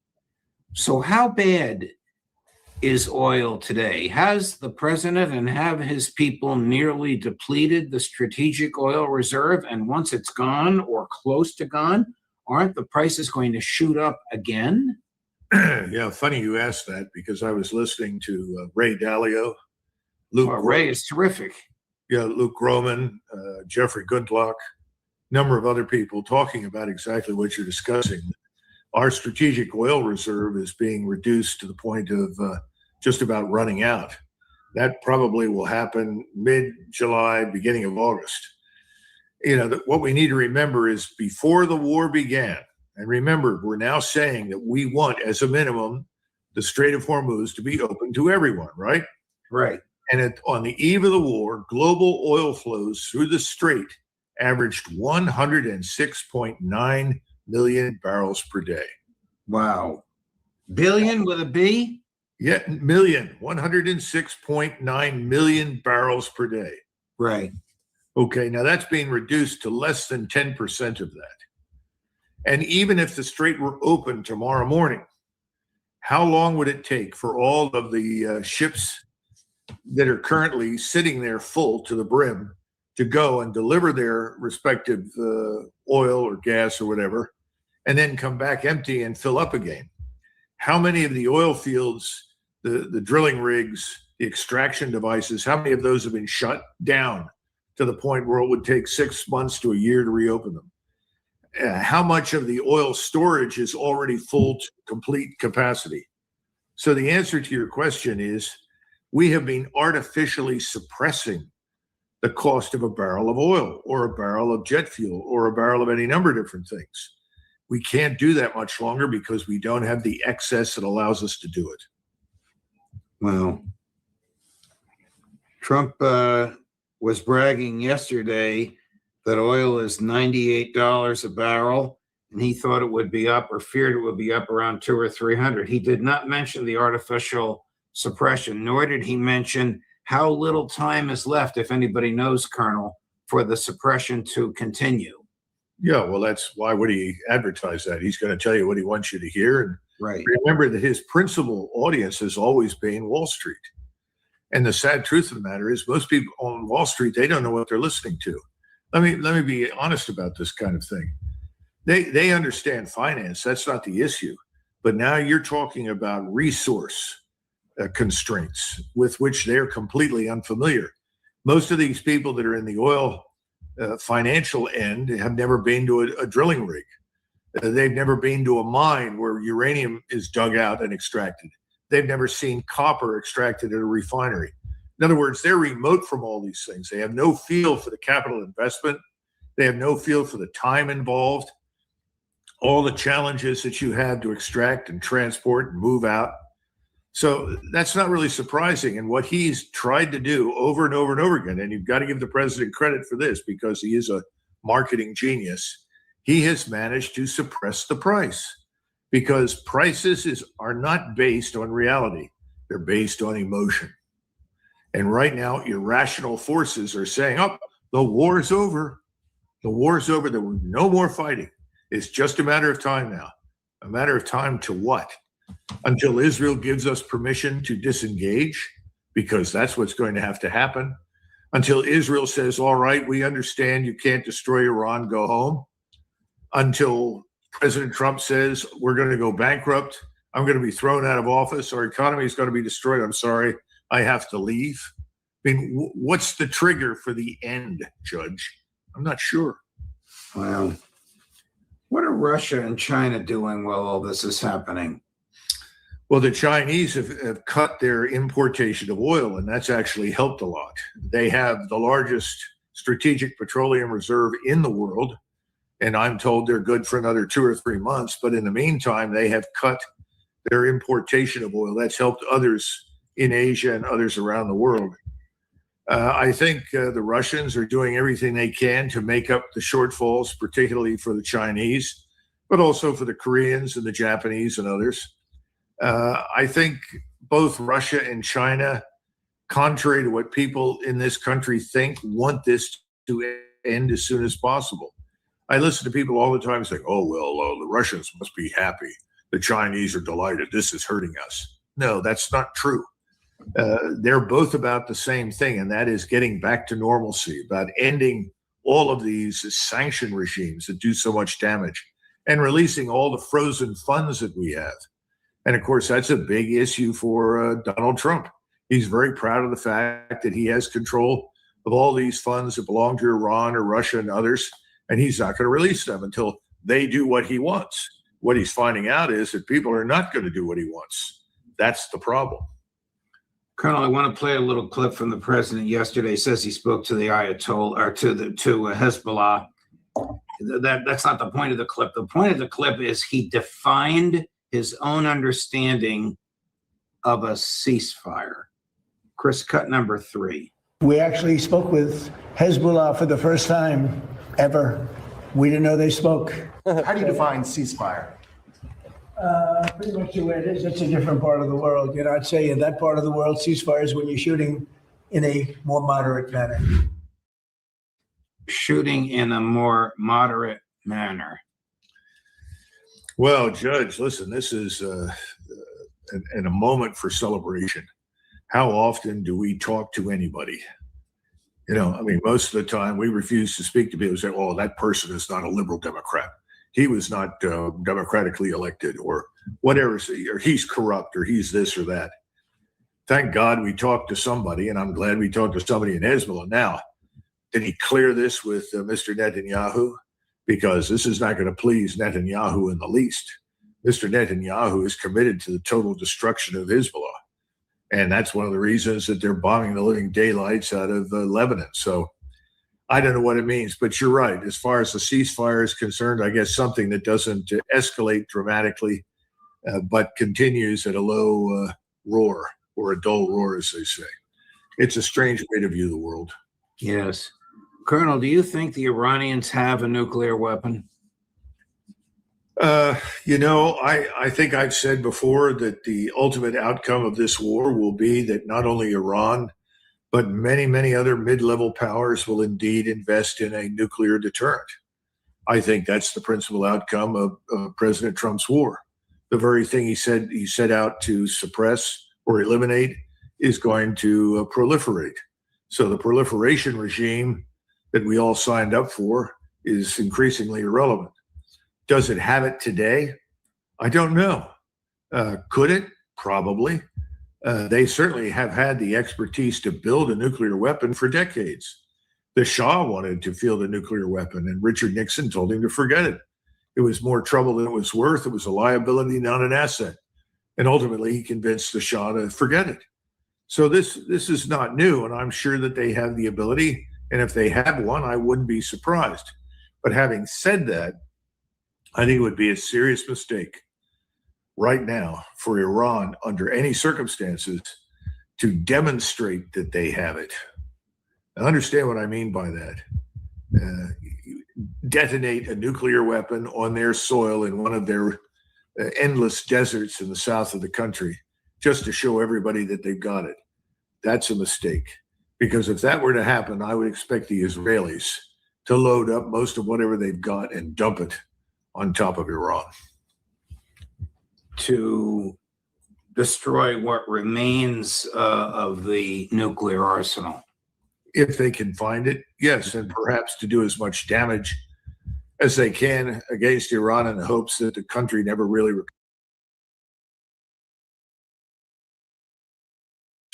Yeah.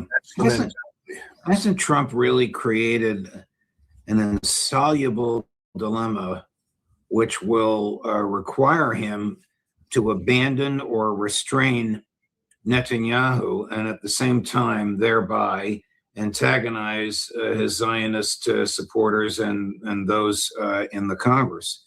The Iranians will not enter into any kind of meaningful peace unless Israel is restrained in Gaza, Syria, the West Bank, and Lebanon. And Trump, I don't know, can he restrain the Israelis? Does he have the backbone to do that? Thus far, he's demonstrated that he cannot. Whether or not he has the backbone is a different question. I'm willing to at least give him the benefit of the doubt that he's tried. I hope I'm right. I mean, I have no way to prove that, Judge. But my supposition is that he has tried to tell them on more than one occasion, cease and desist. You're putting everything at risk. But does that have any effect? I don't see much evidence that it does. I think the last time I witnessed a president who actively intervened and stopped something that the Israelis were doing was under George W. Bush. And this involved destroying some houses in Gaza.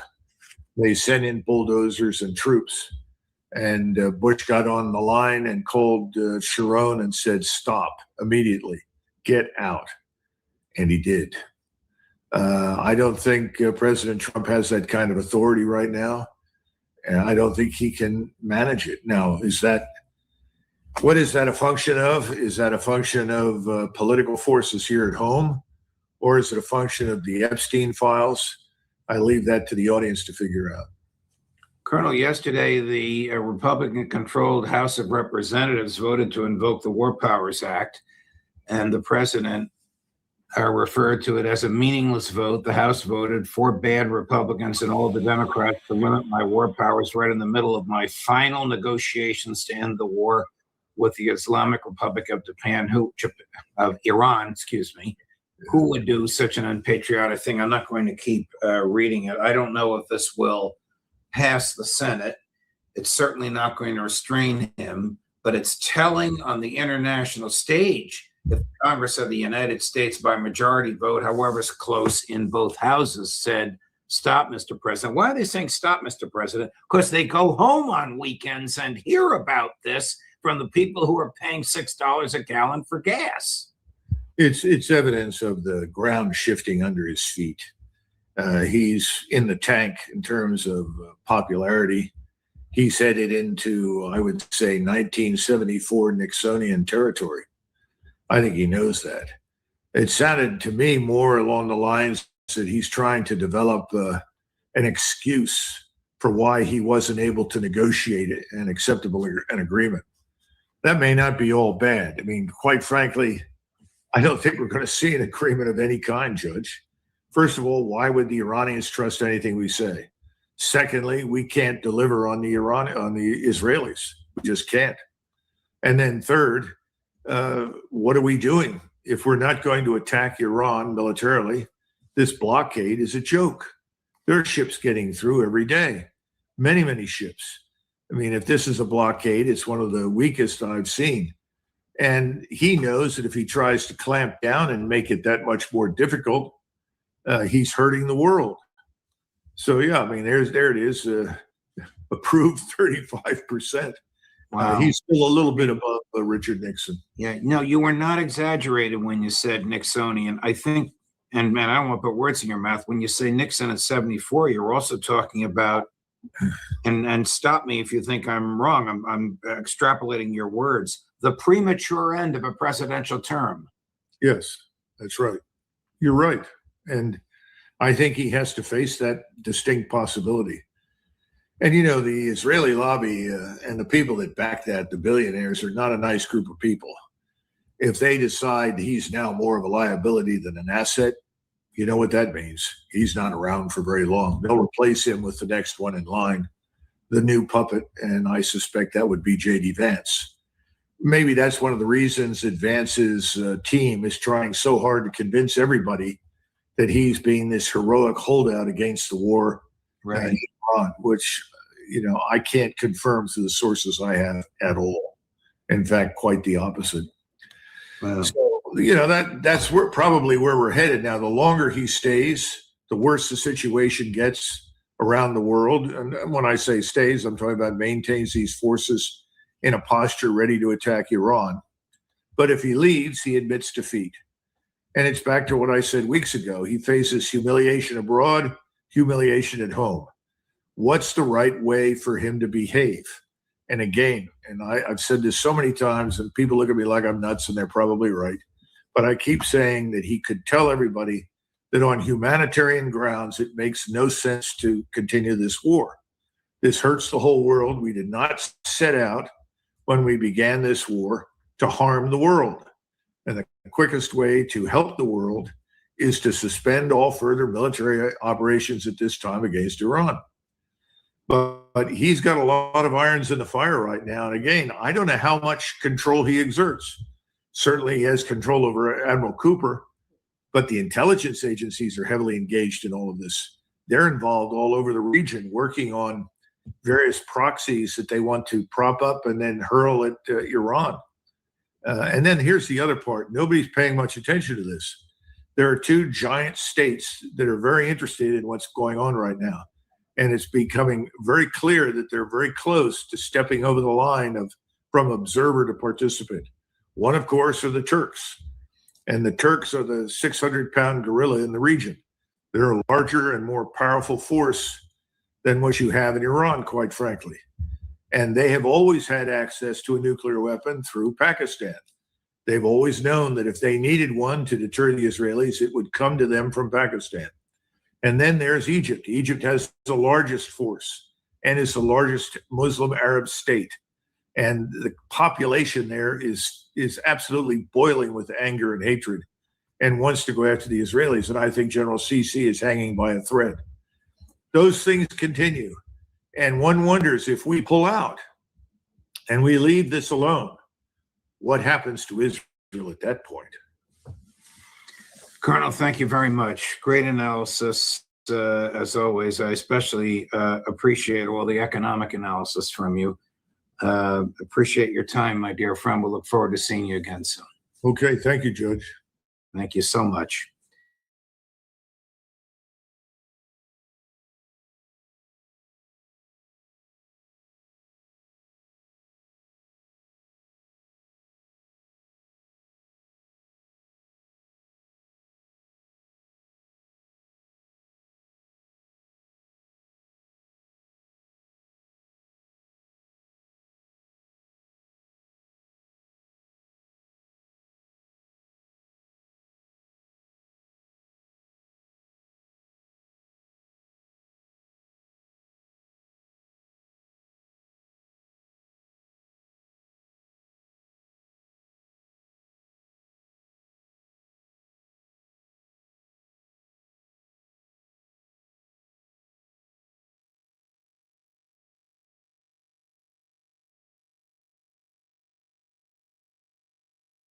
I have in good authority here as I'm making this video that the Iranian side and the United States side have been talking, and allegedly at the presidential level, there has been some possibility of saying, hey, I think we may be close to a memorandum of understanding, not an end to the war, but that MOU you may have heard something about, to where we can at least say, let's have a 60-day ceasefire with these conditions that exist here. The absolute key one with this one, just like it was before, is the issue of Lebanon and the Strait of Hormuz. There's a number of other things, but those are two of the key ones. Money exchange and sanctions are also pretty high on the list. But the two key ones are Iranian control of the Strait of Hormuz and the war in Lebanon coming to an end, which means President Trump is going to have to do whatever it takes to tell the Israeli side to stop their war. That's what's required here. Now, one of the statements here by Dan Hoffman on Fox News, this has been a couple of days ago, because he's apparently part of that group that is opposed to any kind of a negotiated settlement, just like there are those who are opposed to a settlement of the Russia-Ukraine war. These guys are still adamantly opposed to any kind of a solution here, that short of destruction of the Ukrainian side, as he said, this. It's very difficult for us to carry on negotiations when we don't have that. When Iran is in control of the Strait of Hormuz, they have a lot of leverage. The regime right now is in the hands of General Vahidi and the IRGC hardliners, and they are pressing ahead with their strategic goals. Let's remember that Iran is kind of a junior partner, but part of the axis of dictatorships aligned closely with Russia and China and North Korea. Certainly for Russia and for China, Iran wants to reduce or eliminate altogether U.S. influence in the Middle East. That's part of what's behind this. I don't see a way of climbing down through negotiation absent additional military strikes. I'm sorry to say that I think we're going to have to resume military strikes. If we want to get to a point where we have the leverage to get the deal that we want, the deal that's better than JCPOA, on which the president will be judged and arguably his foreign policy legacy, I think that may be in the offing. Come on, man. At least tell the truth. I'm sorry to say, you're not sorry to say, you want this. And all the folks who are behind you lust for this. They want it to go back to combat operations. Even though, rationally speaking, militarily, there is no chance that going back to the military will provide the outcome you're looking for. And to have this literal fantasy that you're going to have a negotiation that's better than the JCPOA ignores a couple of big points. And the first one, the most important one, is, are you freaking kidding me? You had it in your hand. It was done on the 26th of February of this year. It was given to you on a golden platter. It was negotiated by the mediator from Oman, the foreign minister. They set that in your hand and gave it to you. All you had to do was take it. It was genuinely a deal better than the JCPOA.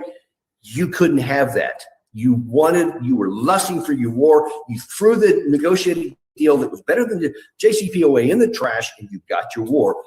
But then you proved what I was telling people already, that we don't have the military wherewithal to defeat that enemy with just bombing alone. And we still don't. But these people are just myopic on this stuff, and they will not see any kind of deal. So when you hear them saying, we're looking for a deal that's better than JCPOA, what we're saying is, we want Iran to surrender and for us to give them nothing, for them to just say, okay, give us the deal that you had back on the February 26th, and what? We'll walk away? They're not stupid on the Iranian side. They can't trust us as far as they can throw us. They know if they did what he suggested there, if they just handed Trump back to the February 26th deal and said, sure, everything you asked for, you can have. Strait of Hormuz is back open. We won't charge a toll. We won't have to have our sanctions lifted. We won't ask for any frozen funds. We'll give you the nuclear dust. We'll do everything, although we're going to stay in power. And if that was the one thing that they said that we didn't like, then we say no. And we may stop for a while because we say, hey, let's get the strait back opened up. Let's get some oil back flowing through and mitigate some of the damage that's coming later. Is anybody stupid enough to think that some period of time later, 6 months later, 6 years later, who knows, whatever the number is, that Israel and the United States won't say, okay, now we've given a lot more thought to this and we built our stockpiles back up. Now let's go back and finish the job. Let's finally just knock those sons of bitches out and just blow everything up, and then we'll have control of everything. We'll have their oil. It'll go back to the days it was in the Shah, man. Back to the 1953 when we had that coup and we put our guy in there, the Shah of Iran, who just funneled all the money into British petroleum. Does anybody think that won't happen? Because I guarantee you, nobody in Iran thinks that won't happen. As a matter of fact, I'm going to play this. This is from back in May, but it is just as important today. This is what Foreign Minister Arakchi said about having the trust necessary, echoing what you heard from Sergei Lavrov about agreeing to anything with even the slightest prospect that we're going to hold to our word. So the most important issue right now is the question of trust. We cannot trust Americans at all. So everything should be exact. Everything should be defined very clearly before we can conclude a deal. And it is obvious that those things they have not been able to achieve militarily, they cannot achieve on negotiation table unless there is a win-win solution achieved. A win-win solution. Iran, weirdly enough, to my surprise, is still willing to say we'll negotiate, we'll engage in diplomacy where we give something to get something. They're still willing to say that somehow. But what they are saying is that because of the violation of the trust in all these ways before, as I talked about, I don't need to repeat all of those, pretending to diplomacy and having negotiations while they're doing war, all those things, still they're willing to say, all right, but if you give us something up front, and that's going to be sanctions relief on our energy concerns, release of some percentage of the billions of dollars of frozen funds, and then an acknowledgement that we're going to remain in administrative control with fees of the Strait of Hormuz. We're never going to give that stuff up. And possibly, and in fact, according to some of the folks we've had on our show here, the biggest issue, the most important one, Nima al-Khorshid, is the issue of Lebanon. That has to be part of the deal. You have to get that war off the table before we'll enter into this period where then they'll talk about the nuclear stuff. And surprisingly, to amazement, they're still willing to discuss a lot of that stuff. But only in the context of if they see up front that we're willing to do something in order to get something or give something in this case. But they say this time, we've got to get something first in order to give something else to you later. So you have to trust us that you can figure out how well that's going on. Just last night, this headline was from Al Jazeera. Hezbollah rejects truce as Israel continues Lebanon strikes. So while we're saying, and while some sources are telling me from the highest point in the White House that we were close to that MOU, memorandum of understanding, you see that Israel is doing everything it can to sabotage that, to make sure there is no negotiated settlement. And so you see Hezbollah has been willing to say we'll have a ceasefire as long as it's a mutual and complete ceasefire, along with what Iran is saying. Israel continues the strikes. And then they say, oh, well, it's in retaliation to them. But neither one of them are willing to stop it. And Hezbollah has long since said, all right, we're not going to have any more fake negotiations. Every time you strike, we will counter-strike. And that's what they've been doing here. But you see, Israel is doing whatever it wants to, and it is not going to end that war here.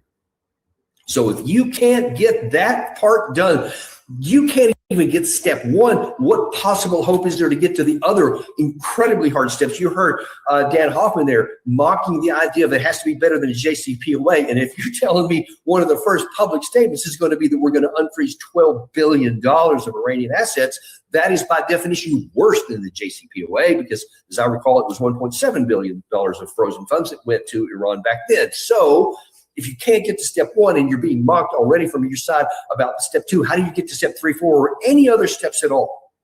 So the likelihood is we'll continue to go on. Iran will continue to blockade all of our friendly Gulf oil outcomes, and we'll continue to block any of theirs coming out, and the global economy will continue to suffer. Now, if we ended right there, then that would be a dire situation, and it would be not a lot of hope there. But man, there's a little bit more I got to show you. And these war-lusting elites in the West that I keep saying are a dying breed, and they are hastening their demise because they are going to cause us, Americans and Westerners, so much pain. The actual Israelis are going to suffer so much because of the actions of these blind elites, these war-lusting, money-grubbing, just money-lusting people.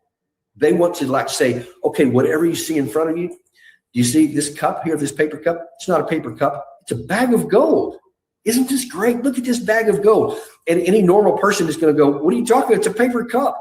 But no, these elites have become so detached from reality that they think that because the words come out of their mouth, that your eyes will transform somewhere in your calculations in your brain, and you'll see this and just condense yourself into a bag of gold. That's what they think. Those days are expiring here because there is pain in believing this is a bag of gold when you know it's a cup, because especially in relation to what happened here with the strait being shut down, it is harming us every time you go to the pump. And that is the least of your concerns about what is coming economically because of all the cascading and ramifications of that. And they're not going to be able to hide that, but they have not gotten that memo yet. And here is the Wall Street Journal, Condoleezza Rice. All the things, look what the U.S. has accomplished in Iran. According to what you see the subhead there, the regime is much weaker. How many times are they going to keep saying that same stupid crap? And time is on the side of the U.S. and its allies. And then in the article, she writes, it drew America, Israel, and Arab states closer together, this war did. Closer. Have you not been paying attention to any headlines at all? Drew the Arab states closer together. They're furious at us. They several times have denied us overflight rights to continue this war going on. What are you talking about bringing us closer together? They have been hammered. UAE pulled out of OPEC. So it's even fracturing the things that are going on there. And yet you want to say, look, bag of gold. Okay, she's not done. Let's go back to that. So he brought us closer together through defense cooperation and intelligence sharing. In this regard, Israel has never been more secure. Come on. Jeez almighty. What are you talking about? Have you seen the physical destruction done on Israel? Have you seen the dwindling stockpiles of their interceptor missiles? Have you seen the low actual interceptor rates of their Arrow system, their Iron Dome, David Sling, all of those kind of things, our own THAAD, PAC-3? Have you not seen any of that? Everything happens shows that Israel is more vulnerable now than they have ever been. And if we go back to combat operations like Dan Hoffman begging and is lusting for us to, the damage to Israel will be beyond anything imaginable. It'll be much worse than what it has. Iran has been very clear. When they say we have a cup, you can count on it. It's a cup, especially when it comes to war. They've actually meant what they've said. They may lie about some things and exaggerate other deals here, but when they have said what they're going to strike and they produce target lists, they have done it, and we have not been able to stop. So quit lying with that, but that's what she says. Then she continues on. The war demonstrated that the Iranian regime's leaders were physically vulnerable to U.S. military power and allied intelligence. It showed that although Iran can close the Strait of Hormuz, that leverage is limited. Have you seen the price of gold, the price of oil today, former Madam Secretary? It's a little higher than it was before this war that we chose was launched. And the real price, the spot price, is way higher than that. And even the paper price, according to all the experts that keep on pounding the drums to anyone willing to listen to the truth, even the paper price is about to spike up because we're running out of strategic petroleum reserves, which by themselves puts our entire economies at future risk because of any other kind of oil disruption. Everything is happening to our demise and to our weakness. And she keeps calling it strength. She's not done, though. In sum, Iran is far weaker today than it was in February. No amount of Iranian propaganda can mask this reality. But apparently, there is no shortage of fiction. It's not even propaganda. Propaganda has to be plausible to be true. For crying out loud, just in that one section I've shown you here, she is so detached from reality. And that's at the Wall Street Journal, former Secretary of State, still big in Republican politics. Dan Hoffman there, and I could have pulled out all kinds of things from General Kellogg, from Mike Pompeo, Jack Keane, Rebecca Heinrichs, ad infinitum, all kinds of folks who are begging to go back to combat. Even though I've shown you graphically why that would be disastrous for us. And this whole thing is, I thought it was a little bit humorous that said, although Iran can close the Strait of Hormuz, it's not that big a deal. It's kind of an annoyance, but it's no big deal. That it is a major deal, and one of the reasons why we're in such difficulty financially, and why you're paying sometimes, like my wife did recently, $100 to fill up your tank of gas. because the strait is closed. So it's kind of a big deal. And that's the reason why we haven't gone back to war. That's the reason why we stopped the war and agreed to a ceasefire in the first place, because we knew militarily we could not force it out of their fingers. We tried. We failed. And our military leaders are telling the White House we can't do it if you go back. What possible sense does it make to say we burned through these huge percentages of all of our JASSM, cruise missiles, long-range cruise missiles, the Tomahawk cruise missiles, THAAD interceptors, PAC-3 interceptors. We went burned through all those, and you can add in some long-range ATACMS missiles to quite a few of those. We burned through huge percentages of our stockpiles, which we can't replace. 4 years, failed to open the Strait of Hormuz. And as all the intelligence has come out since that time, the significant majority of the Iranian missiles and their missile factories, their speedboats, all those things are still perfectly viable, and many have been recovered up to what they were before this war started. And you what? You're going to go in with the same missiles against the same targets and expect a different outcome? You won't get it. You can call this a bag of gold all day long, but in reality, these things will impose themselves on you and crush us all, to anyone who believes and acts on the things that you say. That's the truth of it, folks. That's where we are. I hope that something in the overnight changes, and maybe President Trump says, you know what, forget about all these nonsense that people are saying, all these war lusters. They're going to drive me into the tank here, and I'm going to be tagged with all of this, and everybody's going to blame me. Maybe he can just be selfish about it. This is one of those cases I'm like, yes, Mr. President, go down that path, because that is what will happen, no matter what you want to try to do, and the whole thing could unravel. Maybe he'll do that. I hope so, because if he doesn't, we're going to be in a lot more trouble. That's what we have for you today. Appreciate you guys. Be sure to like and subscribe if you haven't done it on the way out. I look forward to seeing you on the next episode of the Daniel Davis Deep Dive. I don't try to talk you into buying gold or tell you how to run your stock portfolio, but there is a way you can help us. Subscribe.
Longer facilitate them even holding, right? At this point, the Kiev regime is capable of slowing Russian forces down in select places along the contact line, right? That's respective, of course, to the slow pace of the attrition war, given modern technology, drone warfare, 24/7 satellite reconnaissance, necessitating infiltration tactics and all of that. But yes, but Russia's still advancing everywhere, all along the contact line, all the time, right? And the best the Kiev regime can do is slow them down. So they shift to asymmetric tactics, right? Unconventional warfare, as the U.S. military manual calls it. Terrorism, specifically in many instances. I wouldn't classify all of it as terrorism, but I would definitely classify some of it as the classic definition of terrorism. Not necessarily always when the Russian government says so, but it certainly there are acts of terrorism as well. David Ignatius and others, if they want to call it the dirty war. I don't know if it makes it better to call it dirty war than asymmetric war or terrorism, but whatever. The idea is that if they can't win on the battlefield, ultimately the goal is to create political or economic uproar in Russian society such that the Russian people start to turn against the war, and the idea being that that would force the Russian government to stop the special military operation. Now, it has to be said that has been the goal since before the war began. I mean, that was the plan with the economic sanctions that were supposed to crush the Russian economy and immiserate the Russian people and turn them against the government and bring the government down and end the war and everything. And that didn't turn out so well for them. And, there's been so many attacks since then, whether we're talking attacks on the Crimean Bridge, the U.S. and Kiev regime-backed terrorist attack on Crocus City Music Hall in Moscow, whether we're talking the shock that was intended with Operation Spiderweb and the attack on Russia's nuclear triad on nuclear bombers, and so forth, and on and on and on, assassinations, both of military and political figures, but also of civilians and civil society people, and repeatedly attacks simply on civilian targets. A couple years ago, you may remember that the Kiev regime was launching drone attacks at the Moscow city, which is actually a term that refers specifically to the business district of Moscow, where the tall skyscrapers, because Moscow has a historic timeline and or a city skyline, and in the downtown area, tall skyscrapers aren't allowed. So they're kept at a ring around the city at a distance. And in one particular case where there's a lot of business, tall buildings, it's referred to as Moscow City. And there were attacks there that quite obviously just hit skyscrapers, business skyscrapers. And the New York Times was completely accepting and okay with this. They talked about the necessity to bring the war home to the Russian people. That's terrorism, right? That's political terrorism. That is the classic definition. And on top of that, you have attacks on residential buildings and objects in Belgorod and Bryansk and Kursk and wherever else they can get it. And then until this most recent time, we saw this attack on the young girls' college dormitory at Starobilsk in Lugansk. Whether that was a part of this or whether it was, AI bad targeting, we can't really say for sure. But the fact that the professors, the teachers at that university were then put on the kill list by Mirotvorets, the Interior Ministry curated kill list of the Kiev regime of anyone who dares voice any opposition in Russia, in Ukraine, or in the West against it. It's kind of like if you're not in the Mirotvorets club, then what are you doing? I mean, what are you doing wrong? That's but they were identified as targets to be killed because they were corrupting young Ukrainians from Lugansk and making them Russian. Never mind that most of them were Russian ethnic to begin with, and so forth. But that was the charges. And then just over the last week, we've seen repeated attacks, drone attacks, on a civilian bus going from Moscow to Simferopol in Crimea. And I've counted 3 attacks just in the past couple of days on civilian trains, passenger trains. There's no excuse for this. I mean, a lot of these aren't mistaken. A lot of these are, some of the attacks were fiber optic controlled, and these aren't mistakes. These are part of the dirty war that David Ignatius and, more recently in the New York Times are heralding and championing, right? That they have no problem with this because the targets are Russians. And that's okay, because Russians aren't really human beings. right? As far as they're concerned, they don't deserve the same rights and protections and so forth.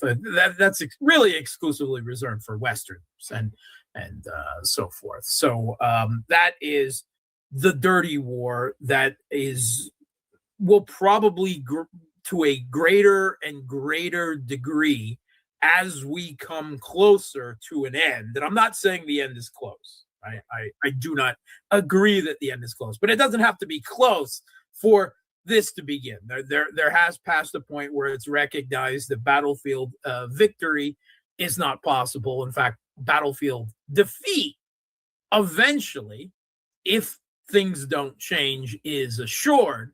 Therefore, the focus more and more is towards asymmetric warfare. And you may remember that before Russia even intervened in the Ukrainian civil conflict in 2022, that it's been put out in the Western media that Ukrainian special forces and troops were being trained in the U.S. for exactly that guerrilla warfare, that asymmetric warfare. So that we're simply going back, circling back around to that at this point. And there's a lot of discussion in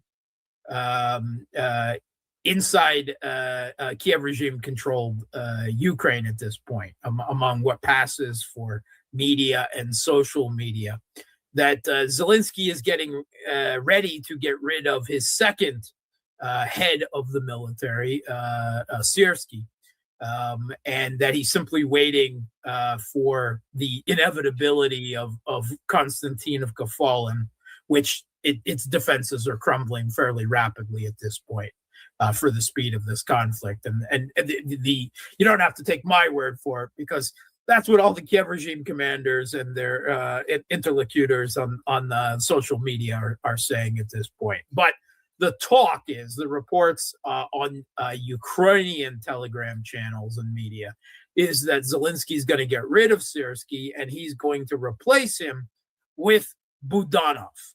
Kirilo, I like the dark Budanov, the sociopath, the Russophobe, the Banderite. He is America's creature, or one of America's creatures in Ukraine.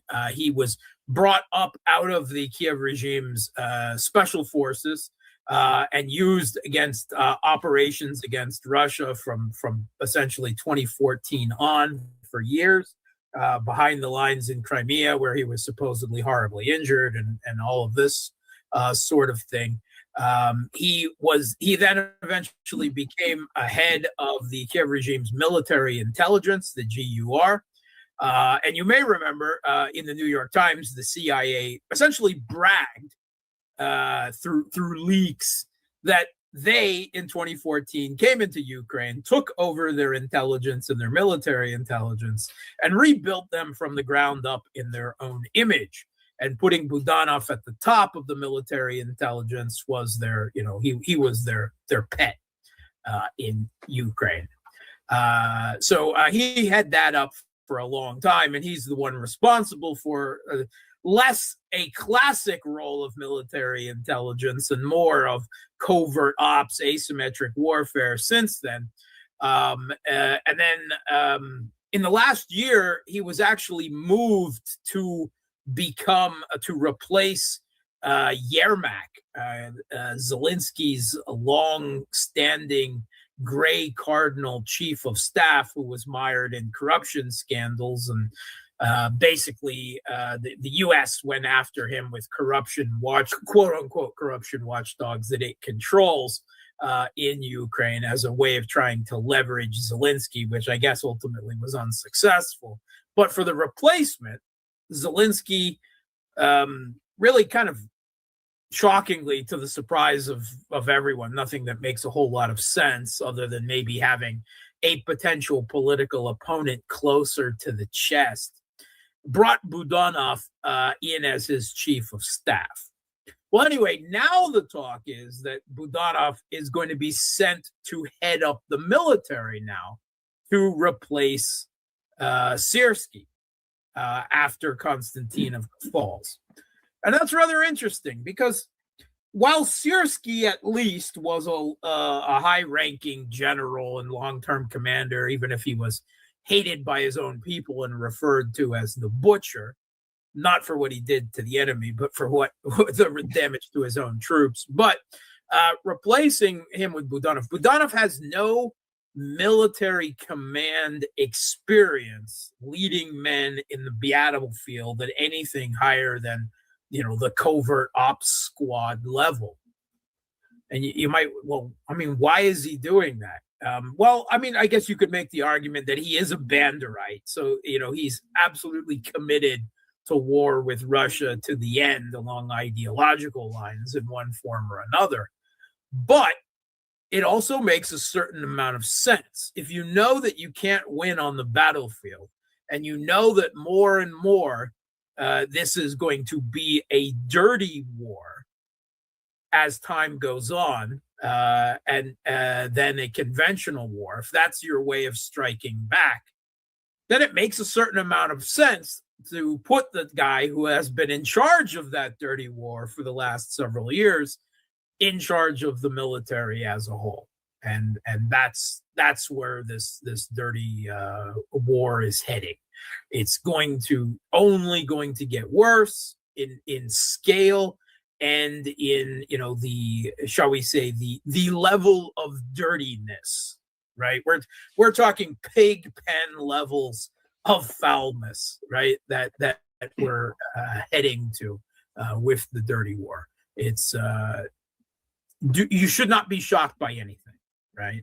All the way up to chemical weapon, false flags, and attacks on nuclear power plants that actually do damage, and all those sorts of things. So ultimately, there's really, you could say, two tracks. One is to shock and collapse the political support in Russia for the government and for the special military operation. And I say good luck with that, because all of these attacks that kill civilians thus far have only, redoubled the Russian public supports for the SMO. In fact, if anything, the Russian public, the majority of it at least, is calling for escalation in response rather than anything else. That's the loudest voices being heard.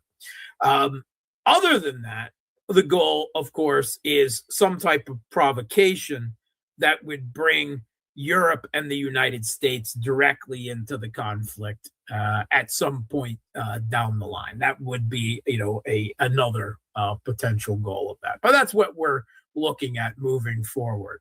And this happens as Russia's, spring offensive is finally finally showing results. In Konstantinovka, in the Donbass region. And just to recall, Konstantinovka is in western Donetsk region. It is the tail end of the Kiev regime's last defensive line in Donetsk, the Slavyansk, Kramatorsk, Konstantinovka line.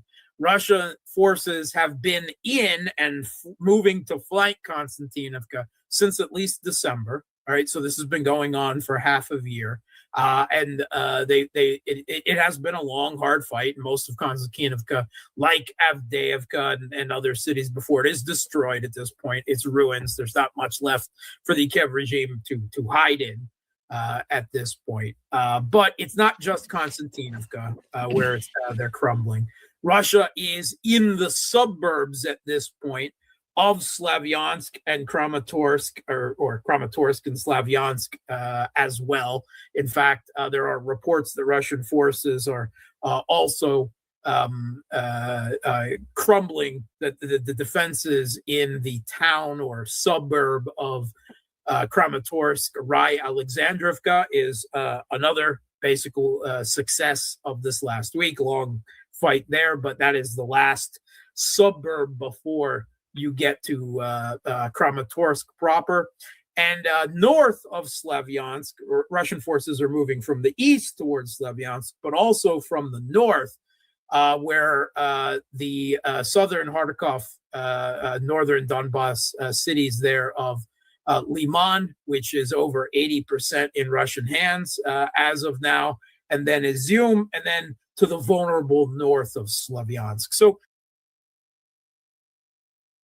moving from all directions, right, on this last defensive line, which more than likely will be finished and liberated, or all but liberated by the end of this year. But on the contact line, Russia is also achieving dramatic results in the south, in the Zaporozhye region, particularly in the east, such that they're moving from the east to the west, the forces there. And Russian forces are now within 10 kilometers of the important Kiev regime stronghold of Orehov, which is the last major stronghold before Zaporozhye city itself. So all along the contact line, there is movement. The Western media is not talking about it. In fact, as of just a few days ago, or at least last week, they were still ludicrously claiming that the Kiev regime has turned the tide and they're winning the war on the ground. And you're like, where? And they're like, look over there, there's a drone. I mean, that's where was that again? Drone over there. You know, it's complete nonsense. There's no reality to it whatsoever, and it's going to be harder and harder to deny moving forward. And now Russia has begun this major air campaign, as they call it, against Kiev, where they'll be pummeling Kiev with both missiles of all sorts, ballistic, cruise missiles, hypersonic missiles, Oreshniks, on what they claim will be a regular basis. And then supposedly they'll be going not after just military industrial sites, but decision-making centers as well. But it's not clear that any new real classification of decision-making centers.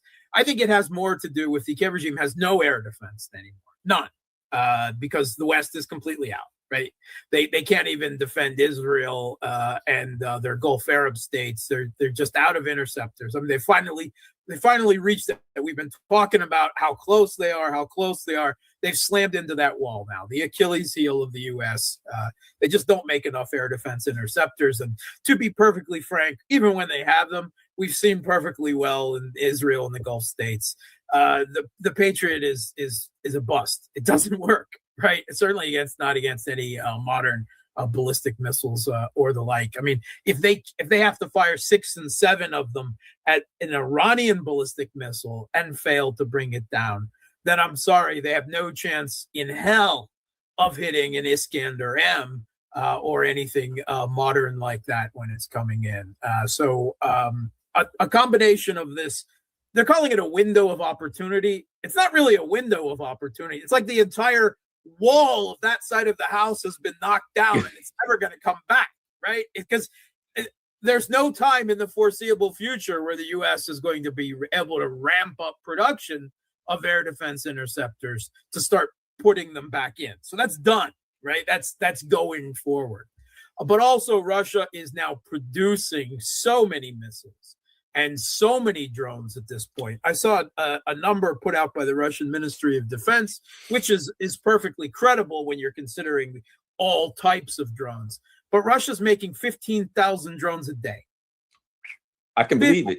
15,000. Now, that's also, that's reconnaissance, that's logistic drones, but it's also long-range strike drones, FPV drones, Lancets, the whole nine works. 15,000 drones a day. And that's not it. I mean, they're continuing to ramp up production.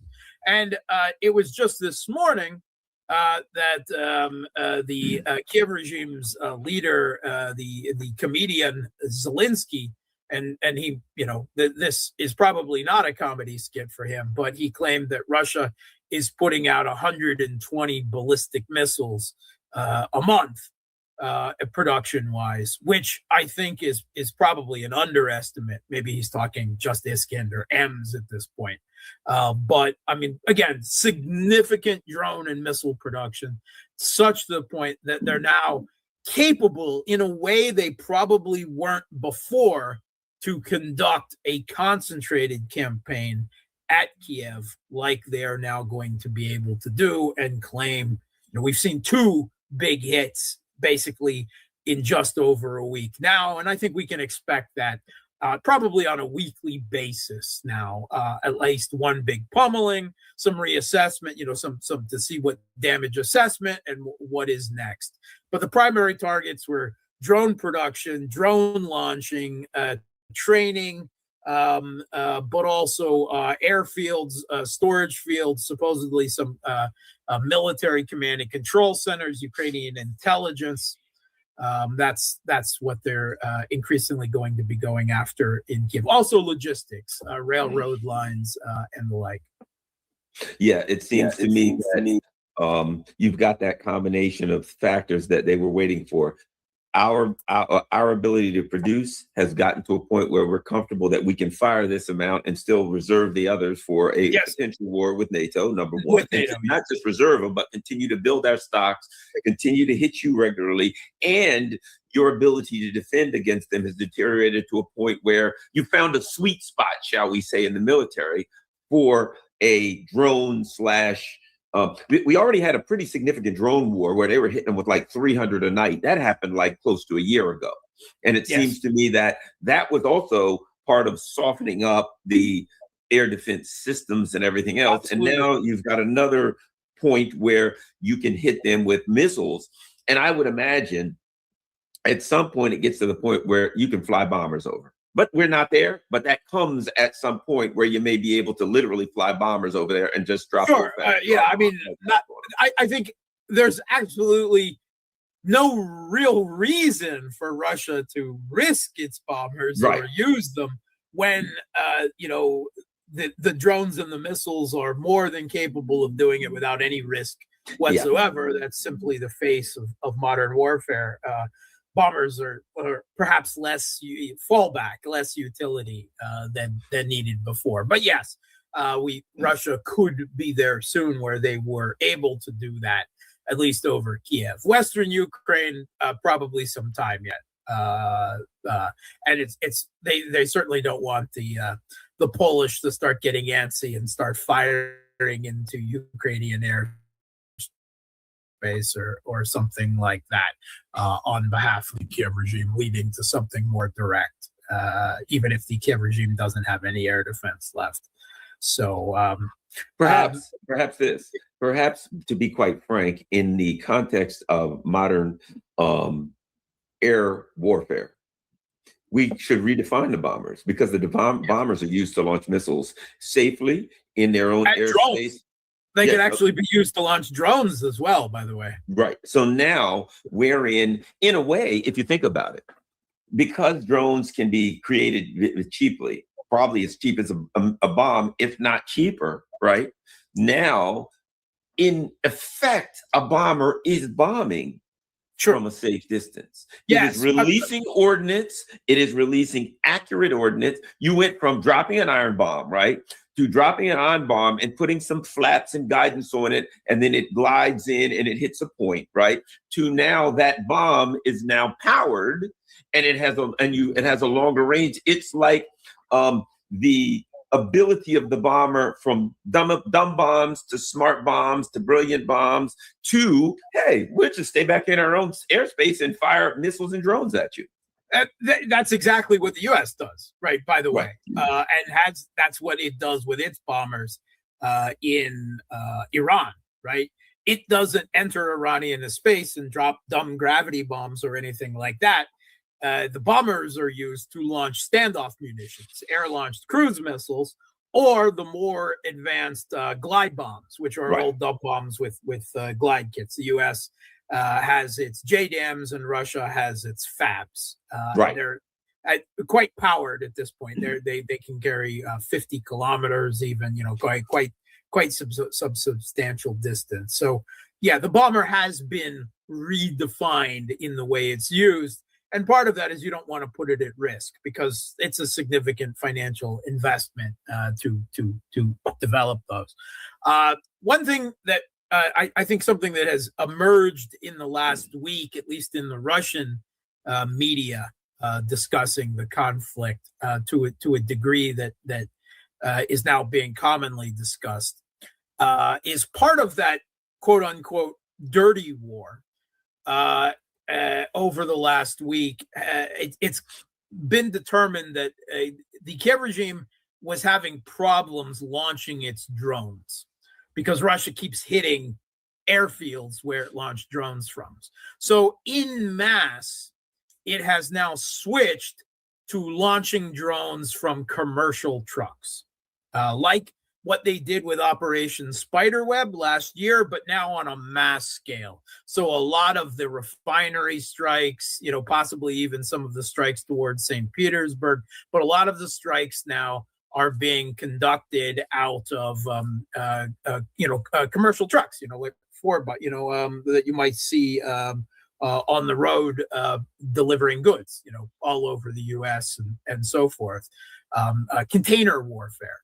And I actually did a video on my own channel talking about the threats of this over a year ago, and now it's in a big way. It's actually a threat to every country in the world. Think about how many cargo containers are unloaded in California every day, and the potential that any one of them could contain drones and missiles and the like. It's a really dangerous advent. Ships could also carry them, their own defensive systems, commercial ships. I mean, it really has a lot of game warfare changing potential.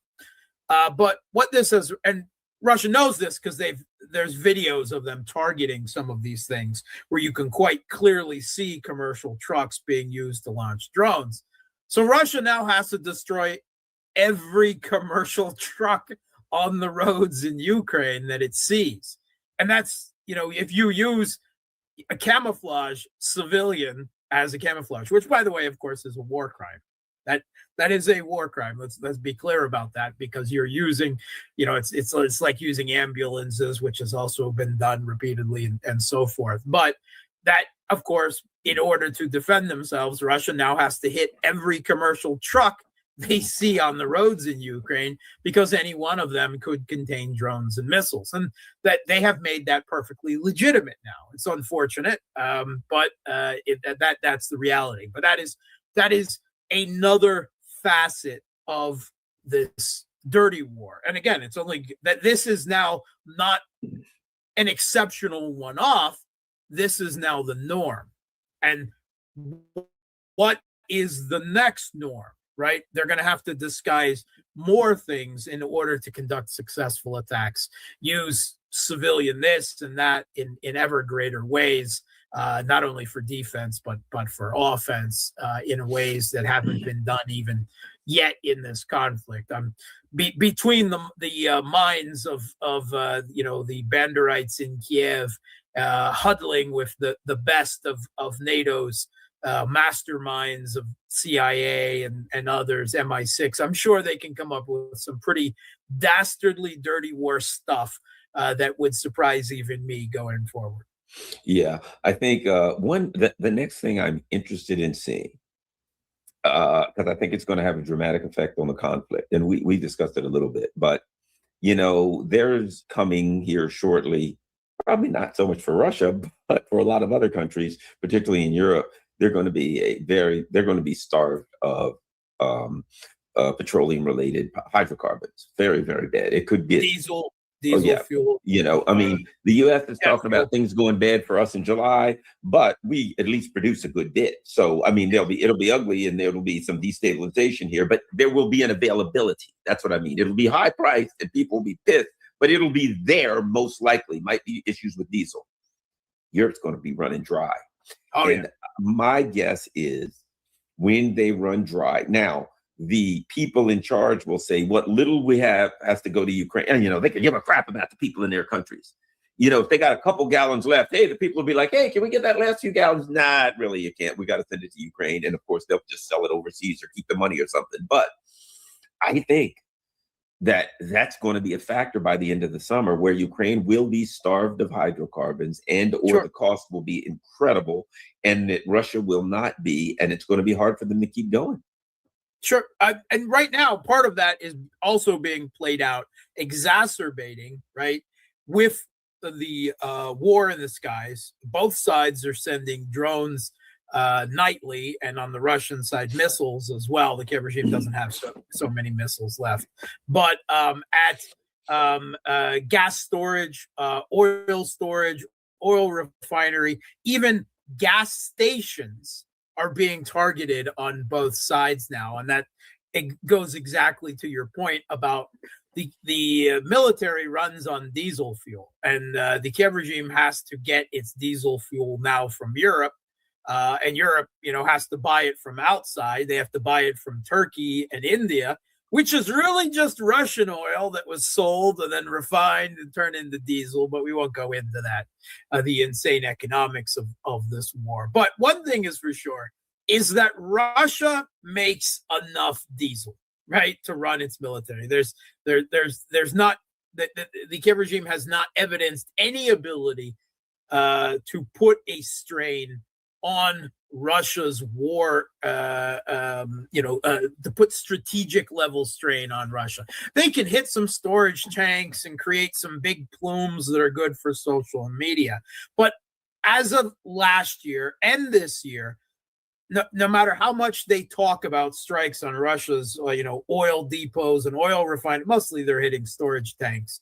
It has had zero strategic level effect on the SMO and zero total effect on the Russian economy. This has been admitted again, most recently in the pages of Bloomberg and elsewhere in the Western media. The Wall Street Journal says a couple of weeks ago that the Kiev regime, attacks oil refineries and storage facilities in Russia, but struggles to dent the Russian economy. Why? Because Russia is an energy behemoth. They have enormous amounts of spare capacity. They have enormous amounts of repair and restoration ability, and they just make so much. And then there is the inevitable logical fallacy of a finite commodity in the midst of a global energy crisis. If you hit Russia's, one of the major suppliers of oil and gas to the world, particularly now more important than ever before, if you hit and degrade their ability, if you were, they aren't really, but if you were degrading their ability to export an amount per month, then the global prices go up. And what Russia does sell, they sell at a much higher price, and they make bank anyway. I mean, there was just a report that I read out today, again, from the Western media, that Russia's year-on-year oil profits are up 32%. So where's all these, the oil refinery strikes, storage tanks? It's more performative than actually conducting any level of strategic or serious economic damage to Russia. The Kiev regime, on the other hand, struggles, and they have to get their energy from Europe, which is facing a precipice with energy supplies. And the result of that is it's not only going to affect military logistics in terms of transport, but energy costs in Europe and in Ukraine, but particularly in Europe, where most of the Kiev regime's drones are made at this point, energy costs will be so high that they will inhibit production, military industrial production as well, because you can't have military industrial production without energy. It's not happening. And when the costs of that get high enough, then, you can keep Kaya Kallas, the Kiev regime, the Europeans, high foreign policy muckety muck, was complaining just over a week ago that the European states are pouring more and more money into their various fractured and inefficient military industrial complexes, but was complaining that they're not seeing anything out of it. Well, part of that is how much they're paying in energy. There's other reasons as well, but that's a big one, because energy costs have gone up so much that raises the price of everything they do. So you throw more money at them and get even less out. Yeah, I certainly agree with you. So there are issues on the battlefield. There are issues of air defense. but there are underlying structural issues, industrial structural issues that the West has to deal with that in many instances Russia does not have to deal with because of the level of production they have industrially and the Nothing level of like the production extent the Europeans do. Yes. Exactly. So they can continue to build. And it's just, as you said, this is not a problem anymore. This is the way things are for the foreseeable. You know, it's not like, okay, well, how are we going to fix this one?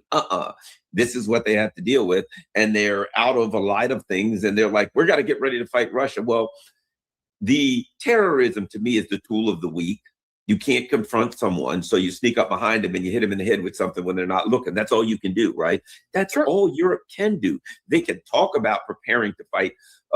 You know, it's like, I used to know, and we've all known this, people. I used to know a guy. The guy was a mechanic, and he was always telling you about he's going to open a shop. And when he opens his shop, the things he's going to have and all how he's going to do it, how many people. But the guy didn't have a dime to his, you know what I mean? Every time he got paid, he blew his money on something else, right? It's the person who's always talking about what they're doing, going to do in the future. But when you look at their resources and capacity, they can't even handle life in the present. Exactly. Boy, we're going to get Russia in a couple of years. We're going to build 1 million tanks. We'll have planes. We'll have everything. Hypersonic missiles. Remember, Macron, we've got to get something just like the Oreshnik. Man, that's something. We got to get one of those. How the hell are you going to get one of those? You can't even, you're out of fuel.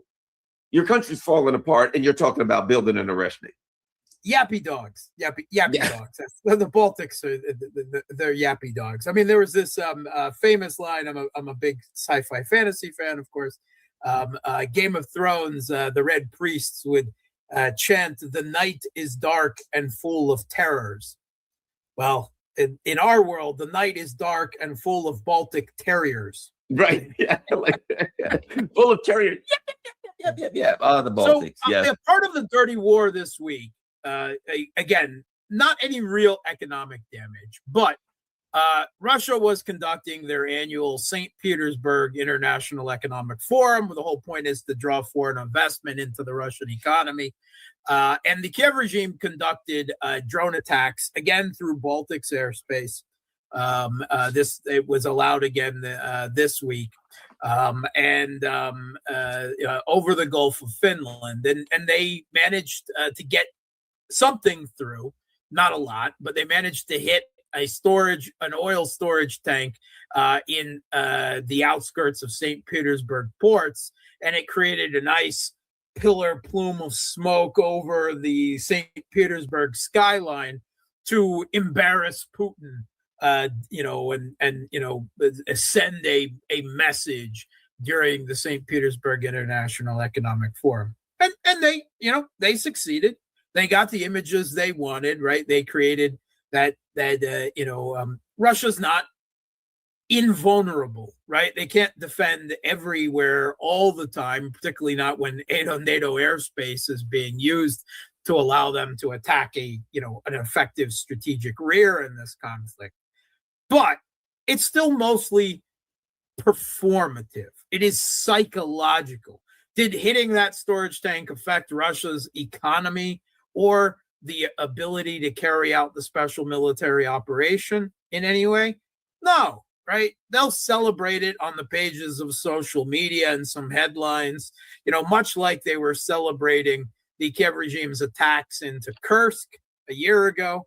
They'll give it to the Russians, good, and then but ultimately that was self-defeating, and ultimately this will be self-defeating as well, because it has taken a long time for the Russian government to reach a point where they feel that their red lines, both by the Kiev regime and Europe, are being threatened, because they're very loath to be provoked outside of that box of the attrition war and the proxy war, where the math tells them they are comfortably winning, whatever else, humiliation.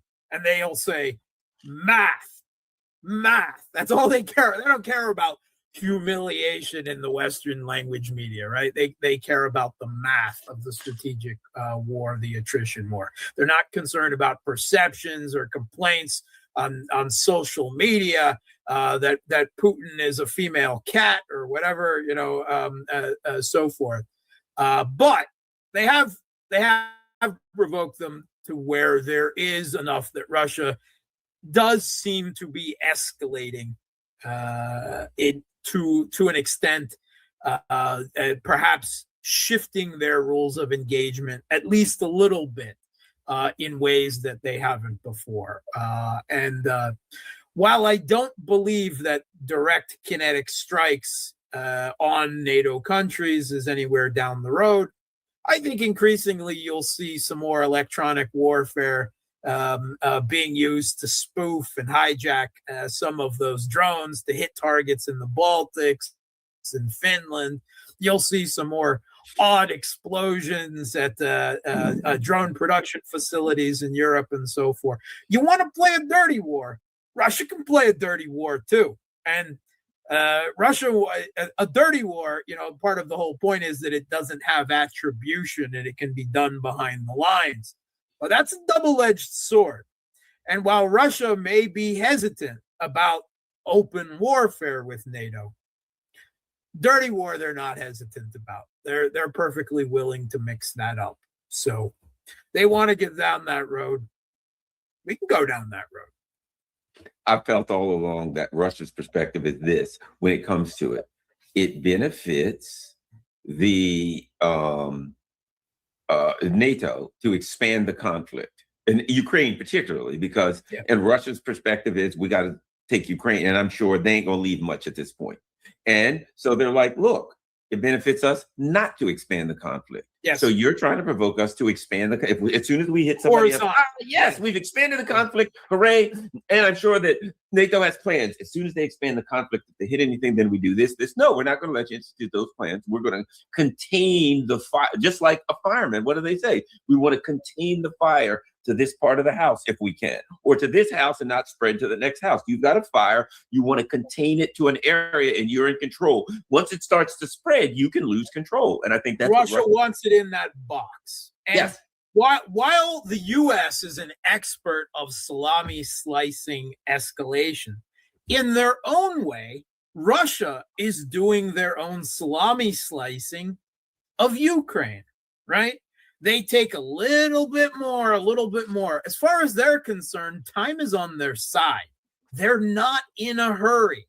They're not going to jump the gun and rapidly escalate things because they're confident at the pace. And they think if we take a little bit more today and a little bit more for the next 700 days, it's harder and harder for Europe to work themselves up into the rabid frenzy necessary for direct intervention and then a war and so on. So two can play that salami slicing game as well. And I'm sure that that logic is at least part of the logic that is being argued in the Kremlin about their strategy as well. Yes. All right, Mark. So let us now that we know that there are many people out there who are totally freaked out because they can't get enough Mark Sloboda. Where is Mark? What is Mark doing? And how can I be a part of the Mark Sloboda sphere? Mark, boosty.to. And remember, it's I heard someone say boosty.com. It's boosty.to. So Mark, yes, boosty.to. What is it? Yeah, so I'm a Russian citizen living in Russia, which means most of your lovely governments are sanctioning me. So YouTube, Substack, Patreon, buy me a coffee. None of that stuff works for me, right? But Boosty is sanctions proof, right? It's good for you. It's good for me. It is essentially a Patreon clone, and I put all of my material there. Anyone can follow me there for free. And I put all of my interviews with other people, with Garland, with Jamaro, with Rachel, crosstalk episodes, everything up there, right? That's free for everyone. But I also put up hours and hours of exclusive content every week for those who want to take the next step and support the channel and have the ability and the inclination to do so financially. That's always appreciated, and that's what the exclusive content and a private Discord channel. Coffee. Follow me.